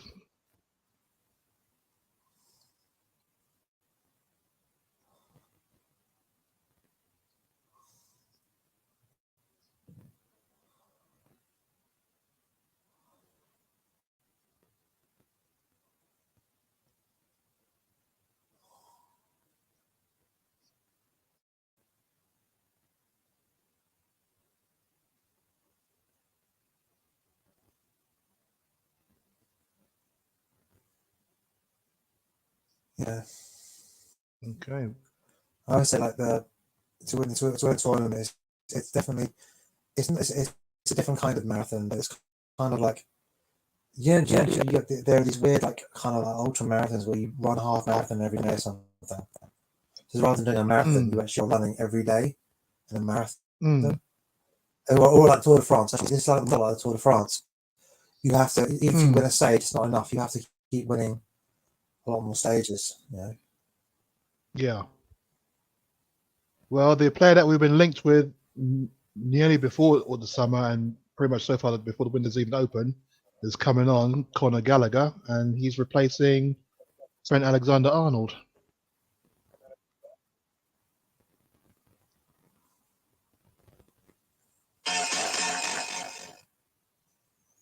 So where do you stand on Conor Gallagher then? It's a bit weird because we seem to have a glut of number eights. Now, no, technically, there are no number sixes, there are no number eights, there are no number 10s, there are no number 9s, and I have no idea what else we're doing under this new formation or something.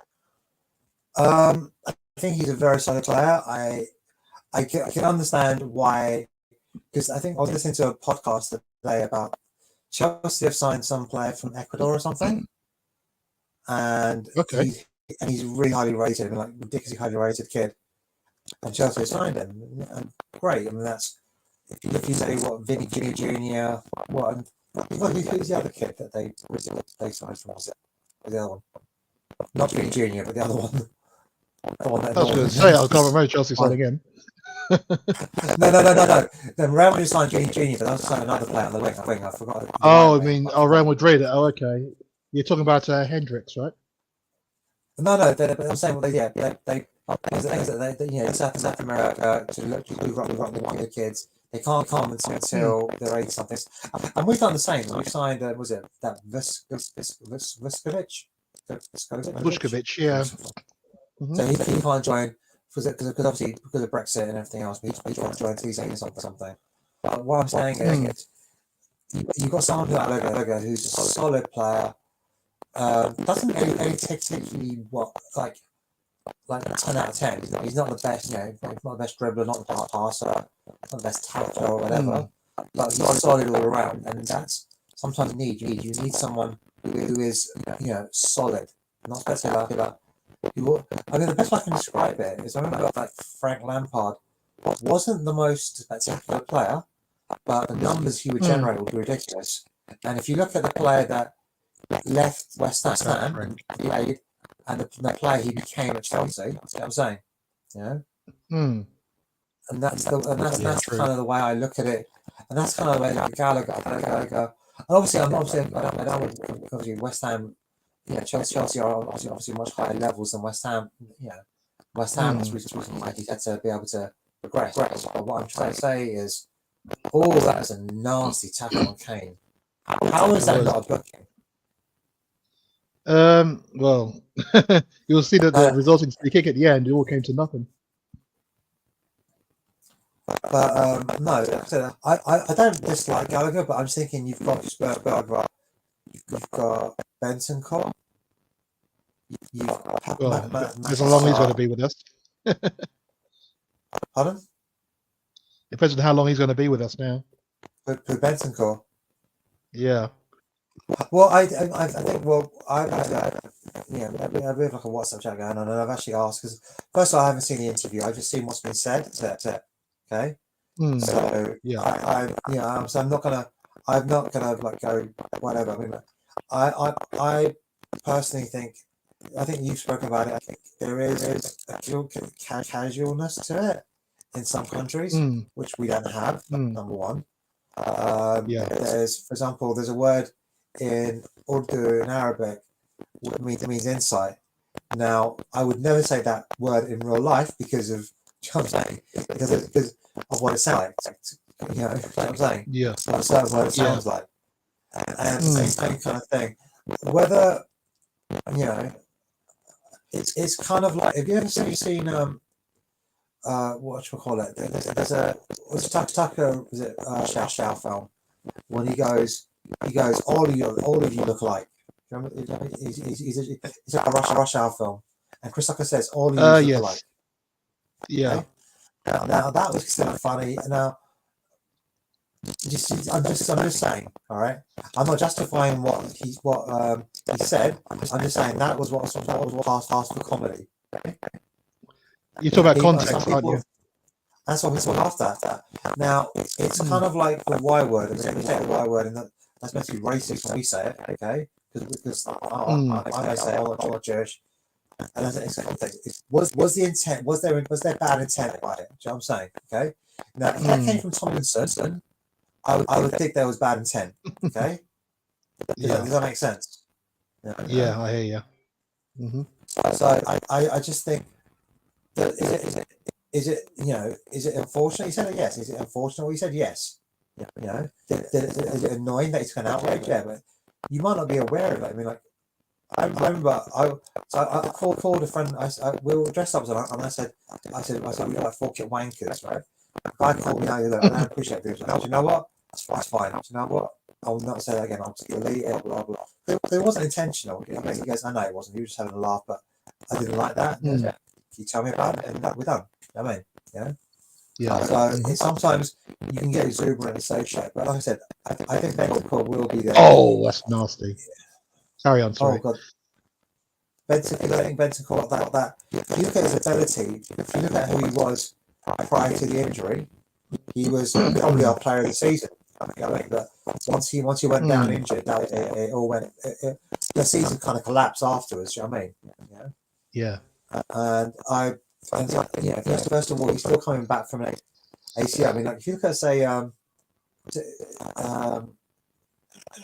don't think even started the racing game again. I think he's barely even played for Croatia, and then for hashtag split in his league. You know what I mean?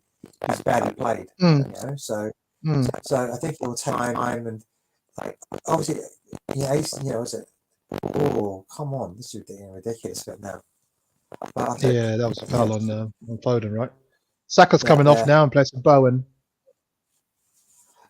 I said, we've got Gallagher, Sarr, Bentancur, Luke Bergvall, who's basically chosen us over Barcelona because he was told he would get minutes. Okay. You've got Jamie Golling and Alfie Devine. Okay. Now, I'm not saying like I think saying play the kick. Why are you playing the kick? Well, and look, we're in a European competition. You could decide, you know what? Once he actually trains into it, just get nowhere near it. You know what I'm saying? It might take him more months. So I'm not going to go. But we had only breaks. Now, to be fair, we could have a lot of injuries. Do you know what I'm saying? You know, we may be looking to change the system that where Benton Court we play 6-6. You know, we have Saar playing as a 6. I think he's a very. I think it robs it. I think he's tactically intelligent to play the 6. He hasn't. That's a good ball. Get off the bar. Kane hits the bar there with a great ball by Conor Gallagher, actually, by the looks of it, from the right. And then Kane gets on top of the defender. That's his first real shot on goal there, Kane.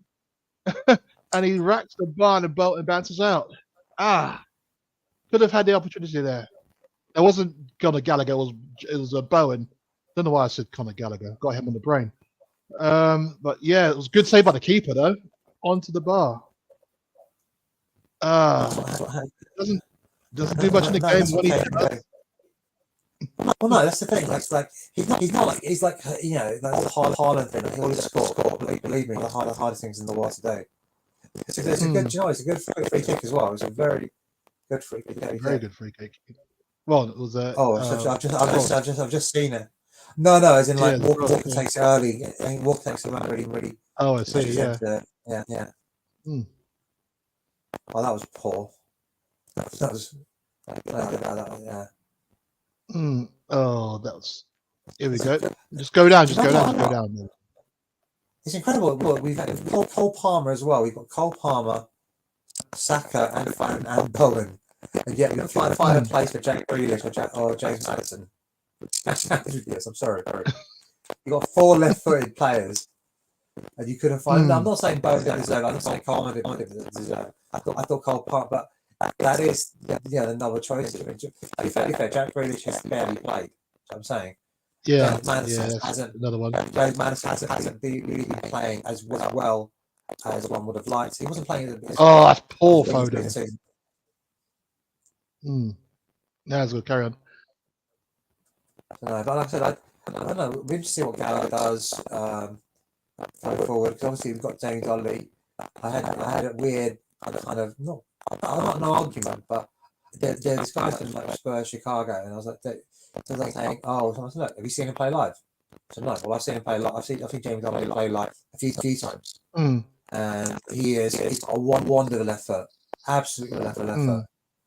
But he is so really getting onto his left foot. And that's the first thing. Work on learning to play. When he's not got that.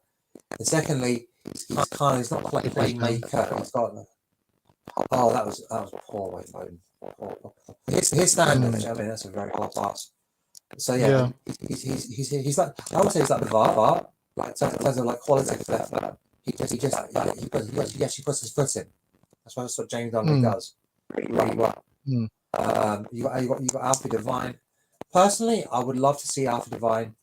They apparently reached him at Plymouth. Although the manager that brought him in ended up getting fired, and Plymouth just about stayed up. I would like to see him go. Do your pre-season with get into his plans. Okay. And then, but we have a recall, and like we did with Kyle Walker. He played. We forget Kyle Walker played for QPR for half a season. Then he went to Aston.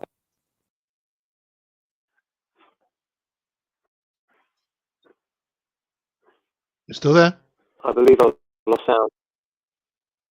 Or okay. The streaming was stalled.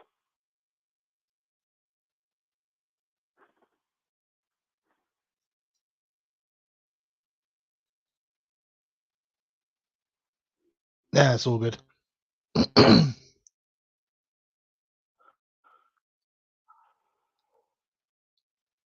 So I can still hear you anyway. I can still hear you, so it's all fine. No, I can't hear any sound. Sound's gone again. Oh, okay. Let's see. How about now? Do we have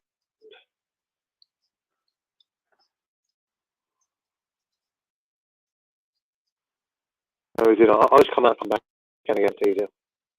Yeah, no worries.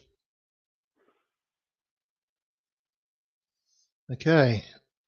So while my man there is sorting out his microphone issues, we've got 10 minutes to go, and yeah, it could have easily gone 2-0 up there if the keeper was just a little bit on the slow side there when taking on that header from Kane. But as the stands are still, yeah, I mean they are peppering us with crosses now. I mean, and they are slightly coming back into it a bit more. They did bring on a couple of substitutions as well.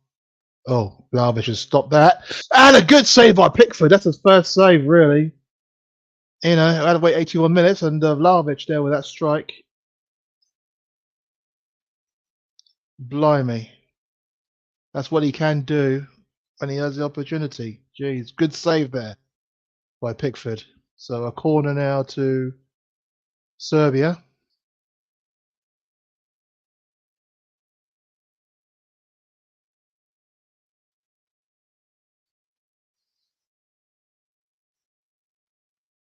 Dusan Tadic there with the corner. Comes straight in. Oh, headed down in the air there. Yeah. You knew what he was going to do, so why did you touch him? But that's the reprieve that we needed. Sergei came on. Or Sergei Milinkovic-Savic, sorry.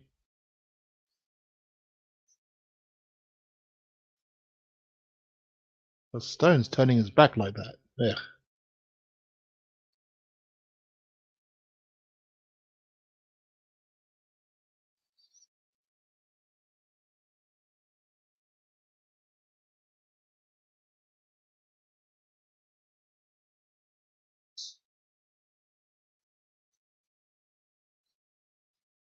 And he just had another opportunity there. Kane headering it away before it hits before the keeper had a chance to get his hand on it.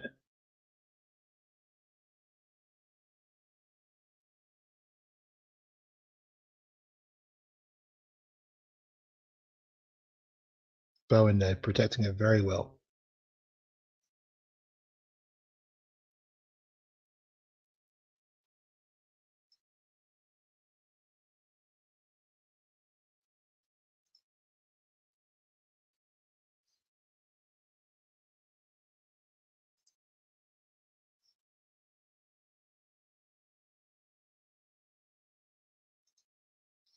There's an England throw now with in a good area.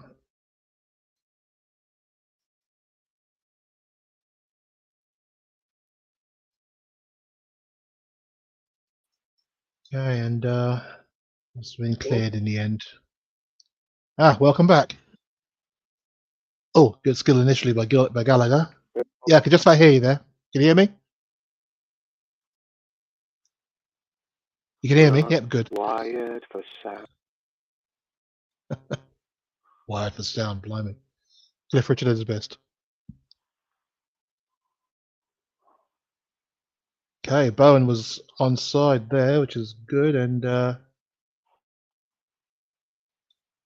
a bit of news coming in. Spurs news, which might be interesting for Spurs fans out there. Apparently, Spurs have held talks with Calafiori's agents, and I guess we saw Calafiori play yesterday against Albania, and looks a good enough defender, but I don't know, he didn't really fill me with Sorry, enough Chris. confidence, I Still have to can't hear say. you. No? Okay. Where are we? You might just have to fix your settings on the app itself if you can.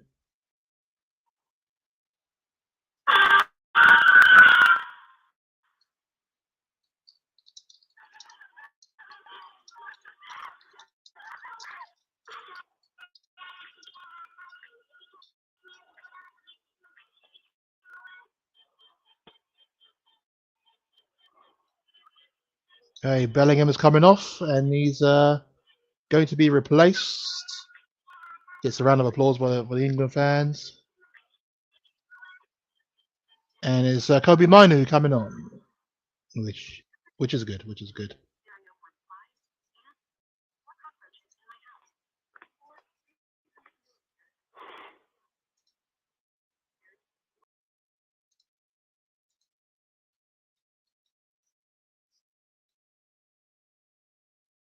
So Kobe Manu had a breakthrough season at this, for Manchester United this time out, and yeah, so it was a bit of a surprise for many when he got the nod to go to the to join Southgate's squad, but yeah, I don't think it'll be a similar issue to when Walcott was taken to the World Cup, if I remember rightly, and I don't think it'll be a similar issue to that because he's actually playing, as you can see. Walcott was just taken along for the ride. He was 16 years old at the time, Walcott, and yeah, did not even feature in any of the games. He was just there as some kind of weird mascot. Checking for experience, apparently. Yeah, Kobe Minu. Literally. Don't do that, Foden. Here's Manu's first touch. Good strength. Oh, good play by Foden. And he's blocked off, and that should be a foul, and that should be a booking for Milenkovic-Savic.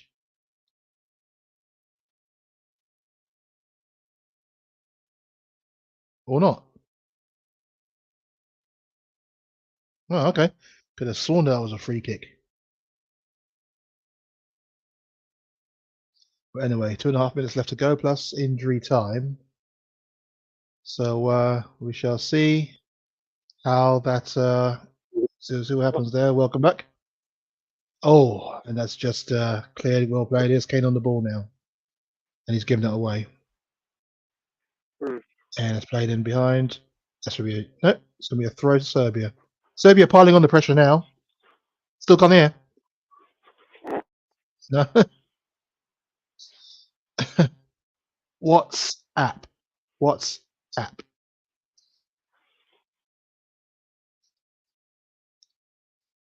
Okay, ball comes in. And doesn't it? Here's Milenkovic-Savic with a drive from about 30 yards out, and it just goes high and wide.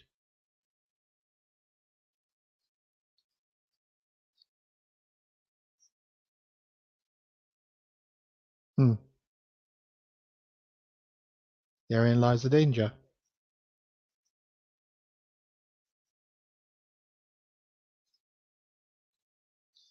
That's the worrying thing, you miss all these chances, and then suddenly your opposition feels that they have the chance to get something back in, get back because they feel encouraged by the fact that it's still 1-0 with 10 minutes to go, and then this is likely to happen. Anyway, here's Kane. Gallagher.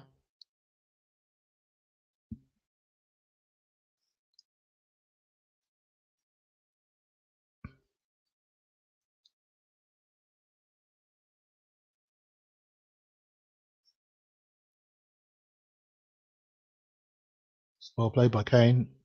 Bowen. Gallagher. And here's Walker. Back to Walker again and Stones. So we're trying to just kill the game off a little bit. It wasn't the best ball forward. Hopefully the audio is sorted for a good man there. Yeah, I've switched to Chrome from Firefox. There we go. I know other browsers are available as well, but yeah, Firefox have gone downhill. 4 minutes injury time. It's so weird. I used to have a real issue with Firefox back in the day. I'd like try and load something, and then I'd give up, and then as soon as I would load up with switch on Chrome, then miraculously Firefox would start working. It was like it was such a bizarre thing. I think it's a habit. I've been using Firefox for so many years, and I don't know. I just distrust anything. I am already forced to use Google Play and other stuff. I mean, Firefox is independent. Yeah, true.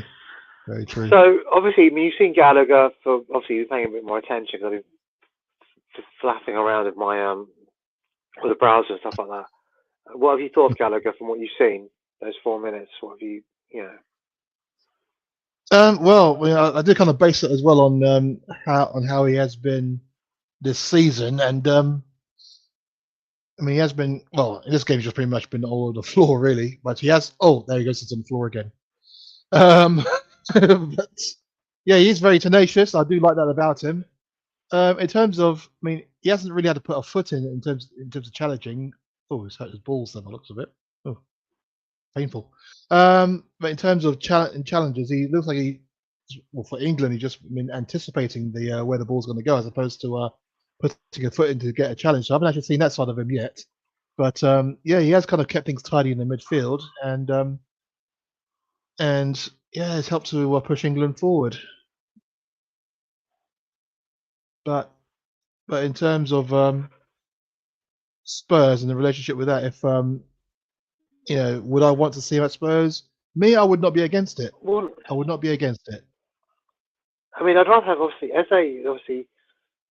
For me, it's just a case of like, where would you play him? Because you've got Maddison at number 10, but you also have Eze, so therefore there's no point having two number 10s and they have to compete against each other, and that's not a terrible thing, you know. Mm-hmm. But at the same time, you've got You've got Sonny on the left wing, and you've also got Timo on the left wing, and you have Mikey Moore to come as well. So, do you see your future being Sonny on the left wing, cutting in, or do you see the future of Sonny being put up front in the Cristiano role of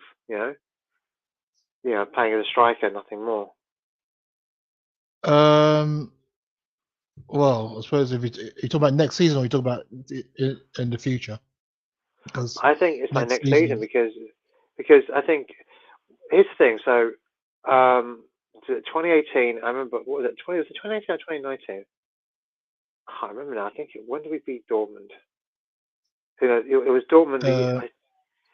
We played Dortmund. 2019. 2019. We beat them 3-0. Did we beat them 3-0? We put them 3-0 at home. Yeah. And then we beat them 1-0 away. 3-0 away. Yeah. And like Jan Vertonghen had an absolute barnstormer. He literally kept Sancho in his pocket and then scored a brilliant goal. Okay. And then literally about a year later, or almost a year later, he was just basically he lost his pace. Something had just gone wrong, and he just wasn't the same player physically. I don't think he had an injury as well, but I don't think he was the same player physically that he was prior to the injury, and he just couldn't seem to get back to that same level of physicality. And it's like Hugo Lloris. I mean, I think Hugo Lloris spent probably at least 4 years too long, really, at the club. Yeah. And I think you have to know when to get rid of someone. I mean, like, yes, you want players to stay for as long as possible. Oh, that was what the fuck was that about? I thought he's not even booking him. Is he booking him for that? No, he didn't. But it's full time now. It's just pushing him. Yeah. Then he complained at the end. It's full time now. I know you'll catch up in about 30 seconds time. And it's I wouldn't say it's a comprehensive win, but it's a win, and it's a win you have to get 3 points on the board. Yeah. And you know what? I always say, look, better to win ugly than to lose pretty. You know what I'm saying? Yep. Exactly. Exactly I that. just realised I was in Seven Sisters actually. And I didn't see any adverts for Pinks being at the stadium or anything. I don't think I saw any adverts for Pink at all. Sorry, I was just laughing at that comment there by Ryan. It was on the stream for on the opening day against Scotland, which is Scotland and Germany. It wasn't as close as the scoreline suggests. I mean, we had enough opportunities to make it 2 or 3, and then Kane at the very end could have easily had a second goal if the keeper hadn't saved it onto the bar. And really, Serbia did not have a shot. Apart from the one shot we gave them, apart from that one shot we gave them when we basically allowed, I think Trent didn't have the best particular clearance. I think he mishand. miscontrolled the ball, and that gave them the opening. Like I said, I think famously Italy scraped a few goals and stuff like that. You have to sometimes scrape a win. I mean, look, it's not about how you want to get off to a good start, obviously, but it's about how you finish, and hopefully you finish as winners. And if they finish well, no one will care about this. Yeah, it's very true. Very true. Okay, so those are the stats right there. Domination by England in the end, outperformed their XG, as you can see, but as you can see, no real issue. I mean, it says there that Serbia had 6 shots on target, 6 shots, only one of them on target. That was in the first half, wasn't it? They really did not trouble us one bit. It was nice. Yeah, it was a nice, comfortable stroll in the end. Although it would be better if we scored a second or a third, but it was a comfortable game. You always want to get a second goal because I think we found Denmark found out earlier. If you don't take your chances, it will come to haunt you. Yeah. And I think you have to take your chances, but at the same time, I wouldn't go, oh my God, ape shit, we didn't take our chances. Why are we not? Obviously there will be players. There's always going to be someone that's going to be like screaming at Southgate, oh, you're this, you're that. That's just the nature of football. You know what I'm saying? That's just the nature of how the game works, and we all know that. It's like it's kind of like, I don't know if you remember. I think it's in Wall Street, and he does. So the guy's doing really well, even though he's doing all this insider trader. And the guy says to him, "I knew the minute I saw you, you'd be a hit or something." And then as soon as he gets arrested for insider trading, he goes, "The minute I saw you, I knew you were trouble." You know what I'm saying? And it's the most two-faced thing, and that's what people are. I'm gonna, I'm sure I said when things weren't working out, like, mate, you're not a Celtic anymore, mate. You know what I'm saying? Yeah, I remember you saying that. Yeah. I'm sure I said that, and I don't, definitely, and I stand by that. I mean, I do think, people know what I think about Scotland and my lack of respect for it, that league. I'm not going to change myself overnight. I don't. I think anyone knows that. Anyone knows that I don't really respect Scotland as a footballing country. I mean, not, and for many other things as well, but football, it's what it is. But like I said, you can move on from this, because like I said, I remember like years ago on the Capello. Do you remember some dross games? Remember? I think Tunisia. I think we drew 0-0 or something, and it was just like it was so bad. And if you look at the quality of the players we had against, you had Gerrard, Lampard, Rooney. You had the goal. You literally had each golden generation as probably their most golden, really. I mean, a couple of years here or there, but you couldn't get them any more golden. Obviously, we was qualified for Euro 2008, so they couldn't get any more golden, kind of thing. Yeah, we didn't do that. So, that's very qualified, true. We've got through to a final, a semi-final, and a quarter-final against the eventual runners-up of the World Cup.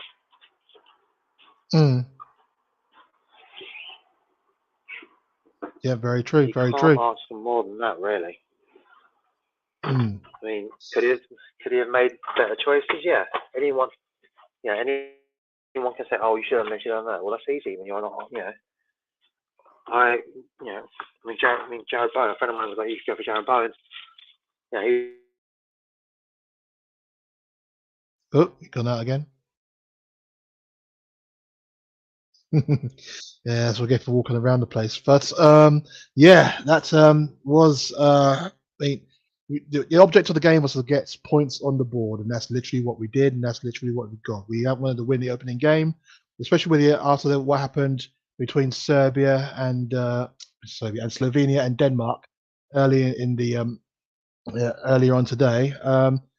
Yeah, I understand that one there, Ryan. It was kind of like a little bit starved of the ball. At the same time, he wasn't kind of showing himself too easily and too readily, I don't think. He had to come deep a few times just to try and get hold of the ball himself. But but he still did but yeah, still did enough. I mean, if that chance had gone in there, we would at least have said done nothing or done nothing for most of the game. Yeah, still pops up with the winner, and so that is literally Kane all over right there, isn't it? But this is the current group as it stands now. England goes straight to the top of the group by virtue of that win, by virtue of Denmark throwing away against Slovenia. That 1-0 was enough, and well, yeah. Sorry, but I can't see that. Let me fix that for you. Yeah, there we go. So yep. So that is the group as it stands. England top, and so when our next game is against Denmark, and Denmark will be hoping to try and get something out of their game against us. But if we win that one, then we're through to the next round as group winners. That should be our focus right there. And so let's see if we can do that. But anyway, it was a good stream. Having England win on our opening day. Commiserations, of course, because at least one team in the UK has won in this tournament so far. But we shall see how that all goes. We will be back tomorrow, but yeah, it has been a cracking evening, I would say. It has been a very good evening. They're just reviewing the goals now as we speak. Well, I say goals, only been one goal, but that was a cracking header by Bellingham, and yeah, totally and utterly deserved. Good cross. Well, it was a deflected cross from Saka, and yeah, and the way it just found Bellingham on his head there, that was a good. It was very good. It was very good. So Bellingham, I did say he was going to be the man to watch as well, didn't I? I did say he would be the man to watch, and it proved to be so, because he's the one who got the winner. He's got the goal that has sent us on our way.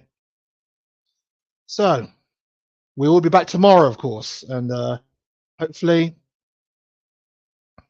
we'll be able to have a few more guests on here as well, and we shall see how that pans out. It'll be an 8 o'clock stream as per normal. So here is the game that will be showing tomorrow. There'll be 3 games we'll be showing the evening game, and this is it. We are going to be watching Austria versus France. Will be the first look of France in this tournament as well. So they'll be opening their game, and I think I've kind of given away who my players to watch will be on that day. As you can see there, Kylian Mbappe and Arnautovic are making up the screens there. So hopefully we'll get to see them on the pitch, and hopefully they'll put on quite a great show. Okay, so that's the end of the broadcast.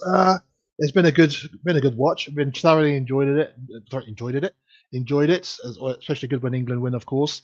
And interviewing Bellingham now, he's had a very good game, and hopefully he has a enjoyable glass of water to celebrate.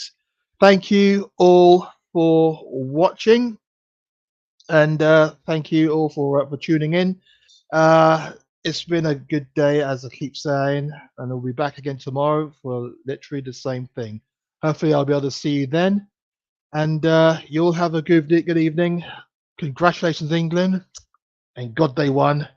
Come on, you England, and you'll have a good night. I'll see you again real soon.